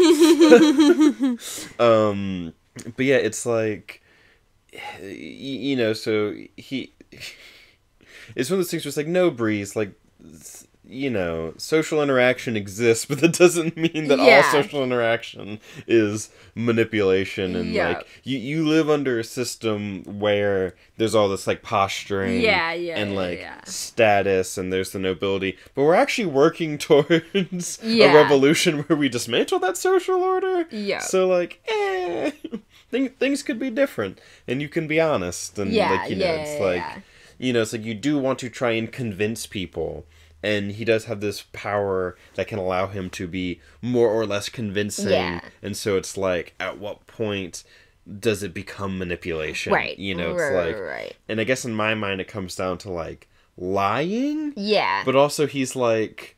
You know, it's like, I'm never lying, but I'm just putting someone... I'm just making someone more open and susceptible to my influence. Yeah, and you can kind of see, like, as it goes through, that he will very subtly take emotions that are already there and just like, okay, take that down a little bit and bring this one up a little bit. Yeah, and just he's like, I'm just subtly nudging it. Basically. And like, it does because like, and again, because like I think about whenever I'm like editing these episodes. Yeah. And I'm like, is it being dishonest in some way? Taking these awkward pauses out, taking out some of these the sniffs. It's like, am I misrepresenting us? Yeah, am I like...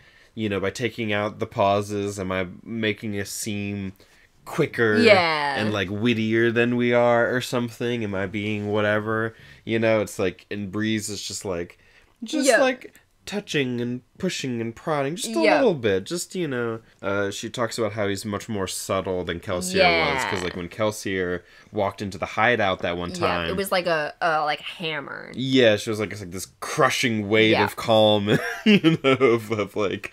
It's like her emotions were, you know, run over. There's like a lot of power and force there, but not the subtle manipulation. Yeah. It's very fascinating. And it's like... Breeze is an interesting person and he has interesting thoughts, but it is funny to call him an incel. I love it. He also talks about like Allomancy can't let you read minds or emotions, and so you're still having to you're like kind of looking and reading people. You're guessing, kind of what they're feeling. So if you don't read them correctly, you could push or pull the wrong thing and get not the reaction that you want. Right, because there's even like because there's a bit where Cayman, it's like he was coming after Vin, and she like uses her soothing on him. Yeah, and he kind of knew what happened. He kind of has like this moment, and then he like gets mad again. Yes. Because it's like, and that's interesting. It's like, it's not get out of jail free card. Exactly. It has its limitations. Mm-hmm. Yeah. And then, Breeze has a high wisdom score. Yeah. He has like expertise in insight. Oh yeah. So that he can like read people. He's like Caduceus in that sense. Yeah. However, great soothers are those who can successfully use their eyes and instincts to know how a person is feeling before they get soothed. What does it matter how they're feeling? Vince said, trying to cover her annoyance. You're just gonna soothe them anyway, right? So when you're done, they'll feel how you want them to. Breeze sighed, shaking his head. What would you say if you knew I'd soothed you on 3 separate occasions during our conversation? When? She demanded. Does it matter? This is the lesson you must learn, my dear. If you can't read how someone is feeling, then you'll never have a subtle touch with emotional allomancy. Push someone too hard, and even the most blind of ska will realize they're being manipulated somehow. Yep. Touch too softly, and you won't produce a noticeable effect. Other, more powerful emotions will still rule your subject. Yep. It's all about understanding people. You have to read how someone's feeling, change that feeling by nudging it in the proper direction, then channel their newfound emotional state to your advantage. That's interesting. It's like, what if I told you that I soothed you 3 different times? Yeah. And it's like, what does it matter? It's like, consent. I didn't consent for you to do that to me. Yeah. And that's what it all kind of hinges on. Yeah. In a big part of it is that like you have this ability that the other person doesn't know about. They're not working with the same level of information as you. Yeah. And like that's not necessarily uncommon in terms of social interactions, that someone will have like more or less information, but it's like but like you can secretly be affecting their emotions. Yeah. Like, at least for me, if I'm like affecting your emotions, I'm doing something that you're like aware of. Yeah. I'm saying something to you, and it's like, Yeah. I can like try and like goad you or whatever, but to be like, you're goading me because you're like, but with like a rioter or whatever, or like a soother, it's just like, you're just tinkering secretly. Yeah. And someone's like, why am I feeling this way? Yeah. Which, I mean, they won't be because you're super like subtle about it, but it's still just like, again, incel, consent. It's all about consent. That's what I was thinking of. Yeah. So then we've got Ham comes in, and we get a bit of a conversation where he wants to philosophize. Yep. Leave me out of it. I'm not in the mood. I'm not in the mood for one of Ham's insane debates. So I've been wondering, by overthrowing the final empire, are we doing something good or are we doing something bad? Vin hesitated. Does it matter? I love her. Ham looked taken aback, but Breeze chuckled. Well answered. Of course it matters. Well, I guess we're doing something good. The final empire has oppressed the Ska for centuries. Right, Ham said. But there's a problem. The Lord Ruler is God, right? Does it matter? She rolled her eyes. All right, the ministry claims that he is God. Actually, the Lord Ruler is only a piece of God. He is the sliver of infinity, not omniscient, not omnipresent, but an independent section of consciousness that is. I love that. That's such an interesting description. Yeah. It's just like, I like all the like stuff like that. Yeah. It weirdly makes me think of Magnus Archives. Because it's like the entities are these big unknowable things, but there's like these monsters or whatever that are kind of like pieces of them almost. So it kind of reminds me of that. It's like, he's the sliver of infinity. Yeah, he is infinite, but he is not infinite in the way that he is like all knowing or all powerful. He just is like a constant seemingly. Anyway, God is the creator of all things, right? He's the force that dictates the laws of the universe, and is therefore the ultimate source of ethics. He is absolute morality. Vin blinked. You see the dilemma? I see an idiot. I'm confused. What's the problem? We claim to be doing good, but the Lord Ruler, as God, defines what's good. So by opposing him, we're actually evil. But since he's doing the wrong thing, does evil actually count as good in this case? I think you gave me a headache. Yeah. It's the classic God has to be all powerful, all knowing, and all good, and it's like, it's like sort of it's like classical definition of God. But this is like, well, no, the God's all powerful or whatever. Yeah. In this case, it isn't even all powerful or all knowing. Yeah. It's just like, but isn't God just a very powerful being that's been in power for a very long time? Yeah. And is immortal, it seems. Yeah, and it's just like a piece of God, which is interesting because there's like the rest of God out there somewhere. So what's up with that, and what does the church have to say about that? I wonder. Yeah, so it's like, that's curious. I'm loving to know more. Because it's like not that far into the book. I mean, like, it's like, we're about, we've made some a third. Yeah, close to a third. That's more than I expected. Yeah, but it's like, I'm curious to know more. But also, I mean, it's like a trilogy, so there will be more. Yeah. And it's just like, it's fun. I'm glad that I like it. Yeah. Considering it's like there's a whole trilogy and then another trilogy. Yeah. And I've been liking it so far, and I've been like curious to learn more. Yeah.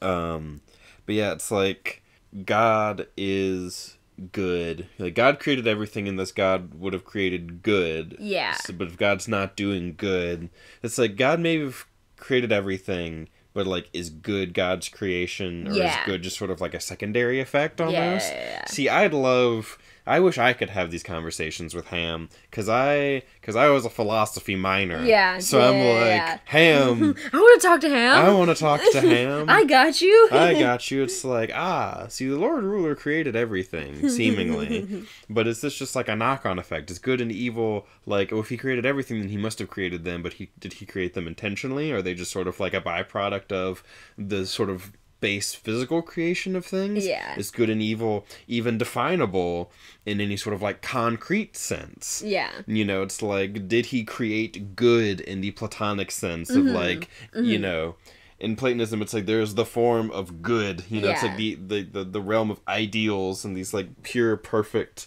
the Platonic ideal of a chair, the Platonic ideal of good. Yeah. And it's like, did he create those, and are those like things that exist, or is goodness just like a consequence of physical things existing or not existing? You know, it's like, is God simply amoral, non-moral? Yeah. Just like a thing that created everything else, but otherwise not, and like a moral entity. And if so, is it really God then? Or is it just kind of the universe as a whole? Yeah. It's just sort of like, so it's like, Ham, I'm with you. I'm with you, Ham. Everyone's like, Breeze might call you an idiot. Vince like, my head hurts. But I don't know. But I'm like, I'm with you, buddy. I want to talk about it. I'm excited. There's gonna be some great things. Mm-hmm. So we're getting to the meeting. Kelsier comes in, and he's looking different. He's kind of dressed in like ska clothing, but clean ska clothing. Right. He's kind of dressing more everyman, but he still stands out and is like, Yeah. And so they start this meeting, and we get to see kind of Breeze working his stuff. Yeah. My soothers are mixed with the crowd. The serving girls are assigned, telling my men which emotions to soothe away. I've got plants in the crowd. Yeah. Fatigue, he whispered. That's not a necessary emotion right now. Hunger, distracting. Suspicion, definitely not helpful. Yes, and as the soothers work, the rioters inflame the emotions we want the crowd to be feeling. Curiosity, that's what they need now. Yes, listen to Kelsier. You've heard the legends and stories. See the man for yourself and be impressed. I enjoy his sort of like reading the room and trying to like get people to feel certain things. Just sort of like pushing and pulling. I also, there was a bit where he talks about soothers and rioters. Yeah. And how they're very close to each other. Yeah, it's sort of like, because it's like, if you soothe everything except an emotion, it's almost like you're rioting it. Yeah. And if you like riot all but one emotion, it's almost like you're soothing it. And so it's like, it's about their sort of like relative levels to each other. Your sort of like relative emotions to each other, which I think is an interesting thought. It's like you're feeling multiple things at once. When we talk about being like happy or sad or angry, we think of it as just like one thing, but it's like you're feeling a mixture of things at any one time, and so by like soothing and rioting certain things, if one is higher than the other, then that's like, yeah, it's very cool.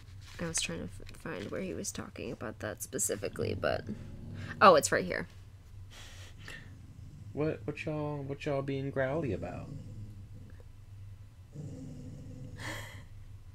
What?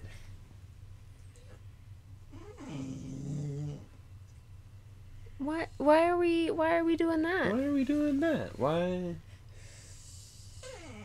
Y'all just don't want to let us record our podcast in peace.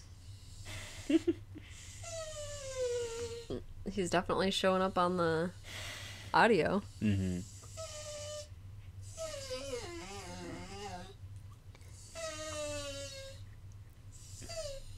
What do you want? What do you want?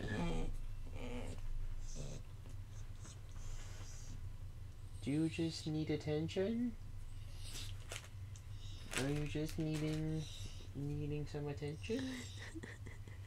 Apparently we needed another puppy break. Yeah, this is just like the episode of Puppy Breaks. Yeah. Do you need to go out? What is it? You want to go outside, Dexter? You want to go outside? Okay, I can let you out. Okay, yeah. You stood up at that, so that's probably what it is. I always just assume that you just like want attention. Yeah. But anyway, Yeah. Puppy Break. Yep. Be right back. Puppy Break the third. Okay. Now we're back. Now we're back, I think. Yes, we are back. We are back from another puppy break. So much puppy break. But we were talking about the meeting. The recruiting meeting. Yes, and like Kelsier was talking, and Breeze was doing the soothing and rioting stuff. Yeah. Oh yeah, I found that section where he talks about soothing and rioting aren't like other kinds of allomancy, he said softly. With most metals, pushing and pulling have opposite effects. With emotions, however, you can often produce the same result regardless of whether you soothe or riot. This doesn't hold for extreme emotional states, complete emotionlessness, or utter passion, but in most cases, it doesn't matter which power you use. People are not like solid bricks of metal. At any given time, they will have a dozen different emotions churning within them. An experienced soother can dampen everything but the emotion he wants to remain dominant. It's fun. Yeah. I like the way he talks about it, because at first I'm like, what are you? And then as he gets into it, I'm like, oh, that makes sense, actually. And I also like these, like, humans aren't just like lumps of metal, Yeah. And then we have the guy who stands up and is like, "You're a fool. The Lord ruler will kill you. You don't rebel against God in his own city." The room felt silent, tense. Vin sat up as Breeze whispered to himself. In the room, Kelsier stood quietly for a moment. Then he reached up and pulled back the sleeves on his jacket, revealing the crisscrossed scars on his arms. "The Lord Ruler is not our God," he said softly, "and he cannot kill me. He tried, but he failed, for I am the thing that he can never kill." With that, Kelsier turned, walking from the room the way he had come. Dramatic. That's what Bree says.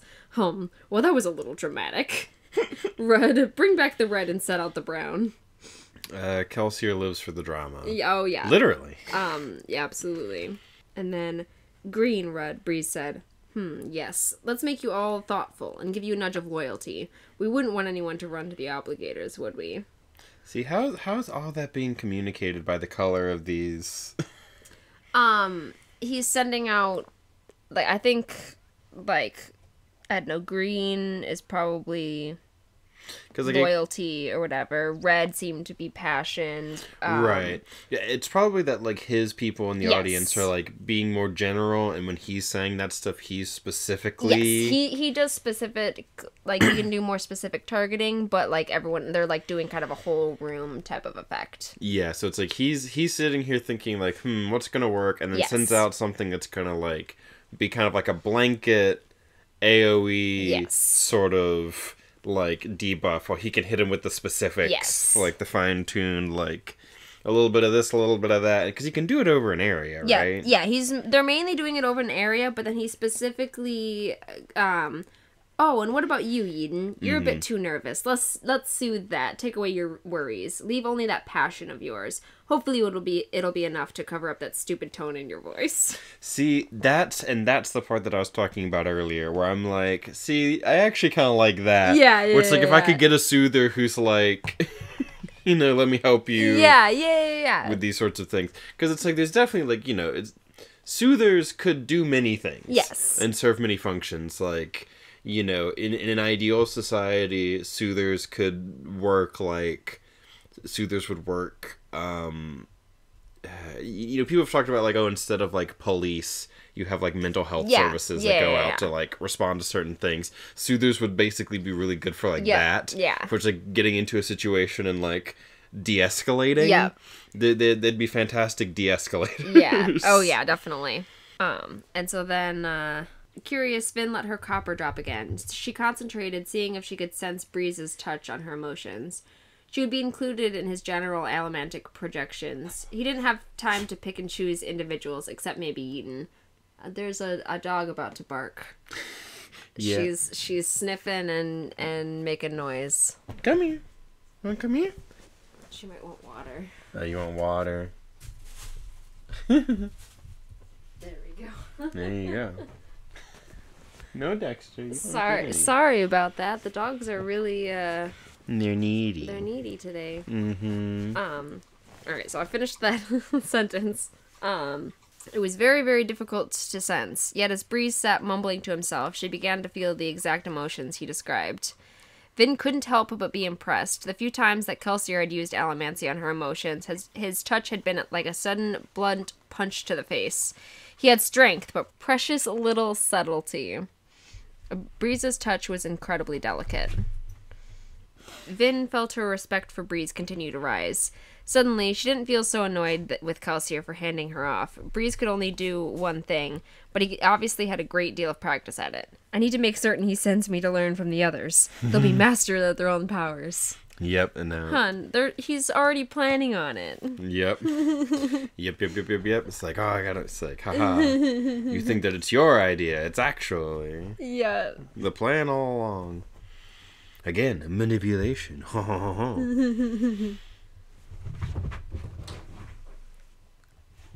She's bringing the ball. She wants to play. She does want to play. She's like, we're almost done with the chapter, Tilly. We have a couple pages left. Yeah, like the dogs are like, no, your roommates aren't home, but we're home. We can still cause problems. Yeah. Yeah, so then there's this little speech by Eden, like his wrap-up. Mm-hmm. You heard Kelsier, the survivor of Hath Sin. The rumors about him are true. He's given up his thieving ways and turned his considerable attention towards working for the Ska Rebellion. Men, we are prepared for something grand, something that may indeed end up being our last struggle against the final empire. Join with us. Join with your brothers. Join with the survivor himself. The dining room felt silent. Bright red, Breeze said. I want those men to leave feeling passionate about what they've heard. Yep. The emotions will fade, won't they? Vin said as red-clothed serving girl entered the crowd. Yes, but memories stay. If people associate strong emotions with an event, they'll remember it better. Yeah, then just basically talking about they got a lot of people, but they're not nearly as much as they need. Yeah, it's like the meetings are slow going in terms of getting people. Yeah. And then we switch to Kelsier's perspective, and he's kind of thinking and looking out over the city and stuff. And he's thinking about ATM. Kelsier turned away from them, looking towards the northern horizon, towards the pits of Hath Sin. Where does it go? He thought. He thought. The ATM reaches the city, but then disappears. It isn't the ministry. We've watched them, and no ska hands touch the metal. We assume it goes into the treasury. We hope it does, at least. While burning ATM, a Mistborn was virtually unstoppable, which was part of why it was so valuable. What does that mean, virtually unstoppable? In what way? How so? Good question. It's what makes the Lord Ruler immortal. Where does the ATM go? He burns it to keep himself immortal. Yeah, 90% of the atium produced in the world had been stockpiled year after year for 1,000 years. With that much of the metal, Kelsier's team could intimidate even the most powerful noble houses. Yeah, 90% of the atium in the world has been burned by the Lord Ruler. That's my guess. Kelsier glanced down at the small whitish bar in his hand, the 11th metal. He knew the rumors about it. He'd started them. Now he just had to make good on them. He sighed, turning his eyes east toward Credicshaw, the Lord Ruler's palace. The name was Terrace. It meant the Hill of 1,000 Spires. Appropriate, since the imperial palace resembled a patch of enormous black spears thrust into the ground. Some of the spires twisted, others were straight. Some were thick towers, others thin and needle-like. They varied in height, but each one was tall, and each one ended in a point. Yep. And then, Yeah, it's, so the 11th metal is white. It's a whitish bar. Yeah. So, I'm assuming it's some sort of fantasy metal. Maybe it's a real metal. And, Credicshaw. That's fun. I like the description of all the spires. The 1,000... What is it? 1,000 towers? 1,000 spires. Yeah, the Hill of 1,000 Spires. I like it. I like the idea. I don't know anything if it's like this. But I like the idea of it's just like building towers and then just building more towers and then just building more towers and more towers. Yeah. And they're all like connected and, Yeah. you know, just like it seems like a real fun place. A real fun idea in terms of... Yeah. Oh, we're going to be running all through them spires, I bet you. Once we're Ocean's 11ing the place. Yeah. Never seen Ocean's 11. So it's like, it's funny because that's not a good touchstone for me in terms of him describing it. Yeah. But yeah, I bet we're going to be running all over them spires. Ooh, baby. Yeah. And like Mistborn jumping around between the spires, I bet it's going to happen. Yeah. And then we got Sazed comes and talks to him. Master Kelsier, he said to himself, sorry, he's looking at the tower. Kelsier smiled. Sazed had been a valuable find indeed. Keepers were necessarily secretive, for the Lord Ruler had hunted them practically since the day of Ascension. Some legends claimed that the ruler's complete subjugation of the Terrace people, including the breeding and stewardship programs, was simply an outgrowth of his hatred for keepers. Breeding and censorship programs. Breeding and stewardship programs. Breeding and stewardship programs.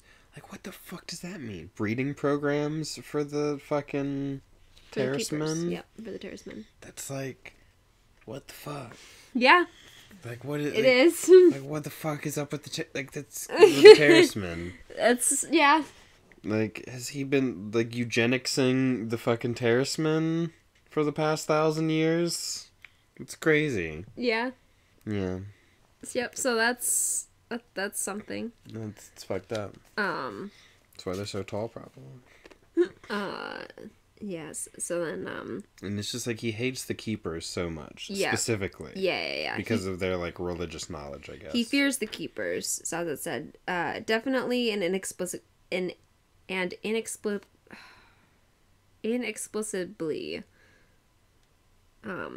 Perhaps it is because of our powers. We are not allomancers, but something else, something unknown to him. Inexplicably. Yeah. Because you're saying inexplicably. Inexplicably. Yeah, I could not get that out. And then Kelsier asks for another religion. One with power. Kelsier asks for another religion. Perhaps you would like to hear of Jayism. Its followers were particularly faithful and devout.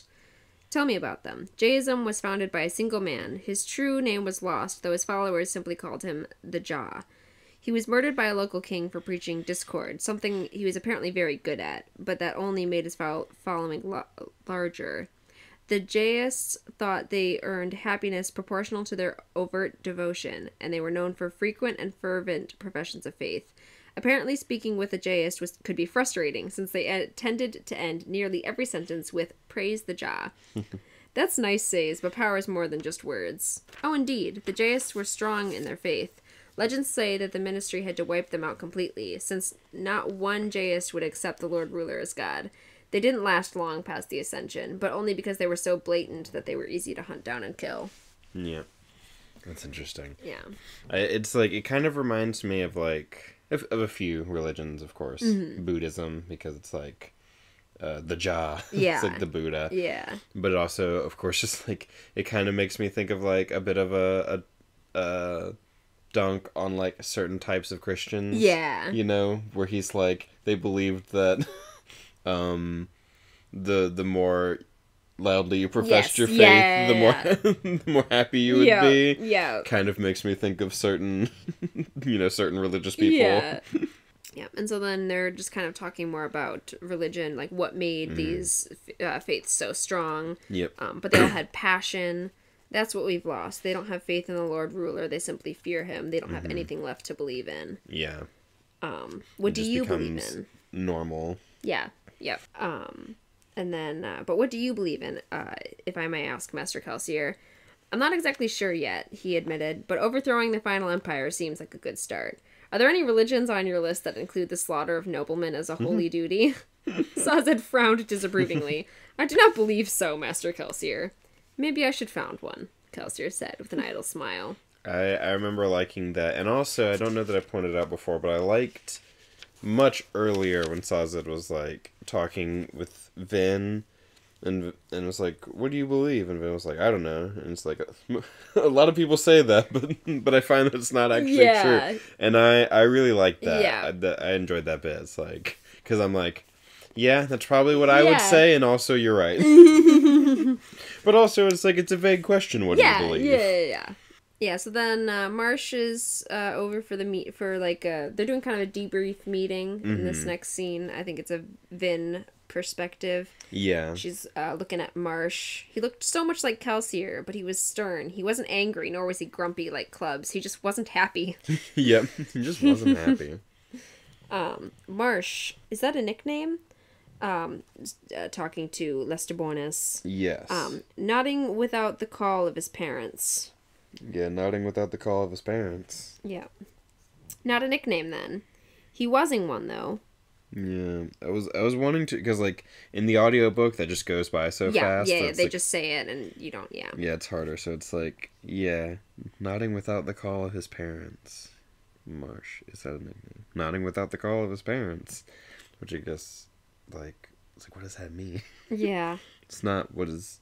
Because, like, when I first heard it, it makes me think, like, that's not what his parents called him. Yeah. But that's not what he means. Nodding without the call of his parents. It's just, like, not a nickname, then. Yeah. So it's, like, Marsh is his name. Yeah.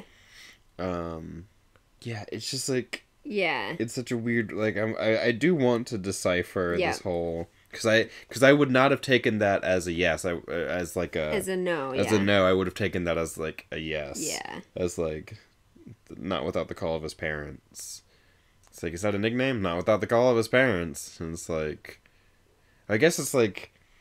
that could be, like... Is that a nickname? It's like... You'd have to tell his parents that or something? Yeah. Nodding with the call of his parents? Not with the call of his parents. Like... Yeah. Don't tell his parents that. It's like, is Marsh a nickname? Don't tell his parents that. Interesting. Yeah. Almost, you know? I could... Like, I'm just trying to figure out... Yeah. Yeah. Yeah, so then, he did used to have a nickname. What was it? Iron Eyes. Others stopped using it. Too calling close to an iron in the real eyes, Inquisitor? Yeah, I see, because that one I'm like... Yeah. Yeah. Too calling close to an iron in the real eyes, like, that made sense. He wasn't one, though. Like, as, like, he had one. Yeah. He wasn't one, though. Like, it's always in, like... It's always in the progressive tense. It's always the inging. Yeah. Too calling close. And... nodding without the call of his parents. Yeah. My linguistics brain is wanting to, like, figure out what... Yeah. Like, yeah. There'll be more bits. Mm-hmm. Yeah. So Marsh is his name, but he was Iron Eyes. Yeah. But that's stopped calling them that because it was too close to the Inquisitors. Yeah. But they're still Inquisitors. No. But yeah. Yeah, and they're basically just talking about needing to get more people, and they're gonna start recruiting in nearby towns as well. Because, like, Marsh isn't a Misting, right? He's just a regular Ska. He is a Misting. What is he? Bronze Misting. It's what the Inquisitors are. Like, you can tell when people are... Right, that's right. Because it was explained earlier that he was one of those. Yeah. Does that mean he has the eye tattoos? He's not an obligator. Right. Yes. But some obligators... I meant to say obligator when I said Steel Inquisitor. Right. But a lot of obligators, especially high-ranking ones, are bronze mistings. Mm-hmm. Gotcha. But just because you are a bronze misting doesn't mean you're... Yeah. They just heavily recruit from that. And, like, Kelsier and Marsh were, like, hidden, like, with their mom. Like, kind of... Right. Yeah. And so what is it that Marsh does? Like, he was head of the Ska Rebellion. Yeah, now he's just kind of... I think he's a Ska laborer. Yeah, but, like, what was he before? Because I thought that he was, like, somehow infiltrating something, or had infiltrated something. I thought that was somehow part of the plan. That's what his plan is now, is to infiltrate the Ministry. Yeah, because he was... Yeah, right, because they were talking about that, and, like... Because that guy did come back. Yes. I was like, I thought that guy was... a leader named Theron. Mm-hmm. I thought that Theron was, like, something. I thought he was going to be something, and I was surprised when I was like, oh, I guess he's just some guy who gets screwed over. Yeah. So I'm happy that he, like, comes back, actually. Yeah. And is, like, gonna be... And, like, that whole, like, boat plot. Yeah. They're using it. Like, it's a part of it, and that's interesting. Yeah. You know? And it's Vin's idea. She's like, hey, actually, I was working on this. This might actually help. Mm-hmm. But yeah, and so then they're talking about getting weapons, and that they have 2 ex-soldier, like, instructors. Mm-hmm. And so... Yeah, so then Kelsier talks about, don't worry about the Lord Ruler. I've got things under control. In fact, I intend to pay the Lord Ruler a personal visit sometime during the next few days. Right, yeah. Yep. What the fuck is up with that? Yep. Oh, and then we end the chapter with Ham comes in, and he's like, there's been an incident. What kind of incident? Cayman's lair. Apparently the Ministry found it. Yep. The Ministry found it. Oh, no. Yep. And then that's that. Yep. That's the chapters. That is chapters 8 through 10. Yeah. So what's next on the docket? Next is it looks another... like chapter 11 is pretty short. Yeah, is it going to be another like 3 chapters or cuz like that's sort of like the first one was like the prologue and a bunch of chapters, but then we've been doing kind of like around 3ish. Yeah. So like 11, 12, 13 or let me see. Yeah, cuz I think the first episode was like prologue through chapter 4 or something because yeah. It was like a lot, and yet we had the least to talk about somehow. Yeah. Much like Sanderson's books getting longer, I can't wait for our podcast to get to be like 6 hours long or whatever. Okay, so this is chapters 11 and 12. Mm-hmm. So here's like their time, where it's like chapter 11 is 22 minutes, chapter 12 is 45 minutes, chapter 13 is 30 minutes. So like... Okay, what was 10, 9, 8? It's like 52, 33, 46. So those 3... Yeah. So we can do chapter... Yeah, let's do chapter 11 through 13. Okay. Yeah, because those are all a little bit shorter than these. And so we can do 11 through 13. Do you want to throw 14 in or just stick to 13? Let's see. Apparently, chapter 15 is very short. Chapter 15 is apparently only 12 minutes. Let's stop after 13. Okay. Sounds good. Because I think... You think it's a good stopping point? Why don't we throw in 14? Throw in 14? Yeah, let's throw in 14. Alrighty. So we'll do 11 through 14. Yeah. So 4 chapters. Yep. And it's like 2 hours, 5 minutes. Okay. Something like that. for all 4 of them. Yes, and this was like an hour and a half, an hour and 45. More than that. So it'd be like this is more like 2 hours 10. Okay, so yeah, right about the same. Yeah. Time wise. Yeah, closer to 2 hours 10 than and this one would be like 2 hours 5. So that'd be similar. And we'll be like getting close to halfway through the book. Yep. Yeah. Yeah. I think this will be a good section. Yeah, and we'll be at 14, and there's like 39 chapters, but also some of these chapters. Yeah, some of them are super short. Yeah, because I was looking ahead. Chapter 15 is only 12 minutes. Yeah. So like, yeah. So the next, so even the episode after that will be doing more chapters as well. Yeah. So yeah, that'll be fun. Because I was like trying to count up how many episodes this would be at one point. But I was just going based on like 3 episode spans. But if it's like more by like roughly 2 hour chunks, then like it'll be less episodes. Yeah. We could do chapter 15. It'll get us to part 3. Yeah, sure. Just sort of like get us through to the end of the part. We could throw, because it's another like it's only a 12-minute chapter. This will be a real long episode next episode, but yeah, but that's fine. It doesn't matter. Time doesn't matter. Mm-hmm. Time is an illusion.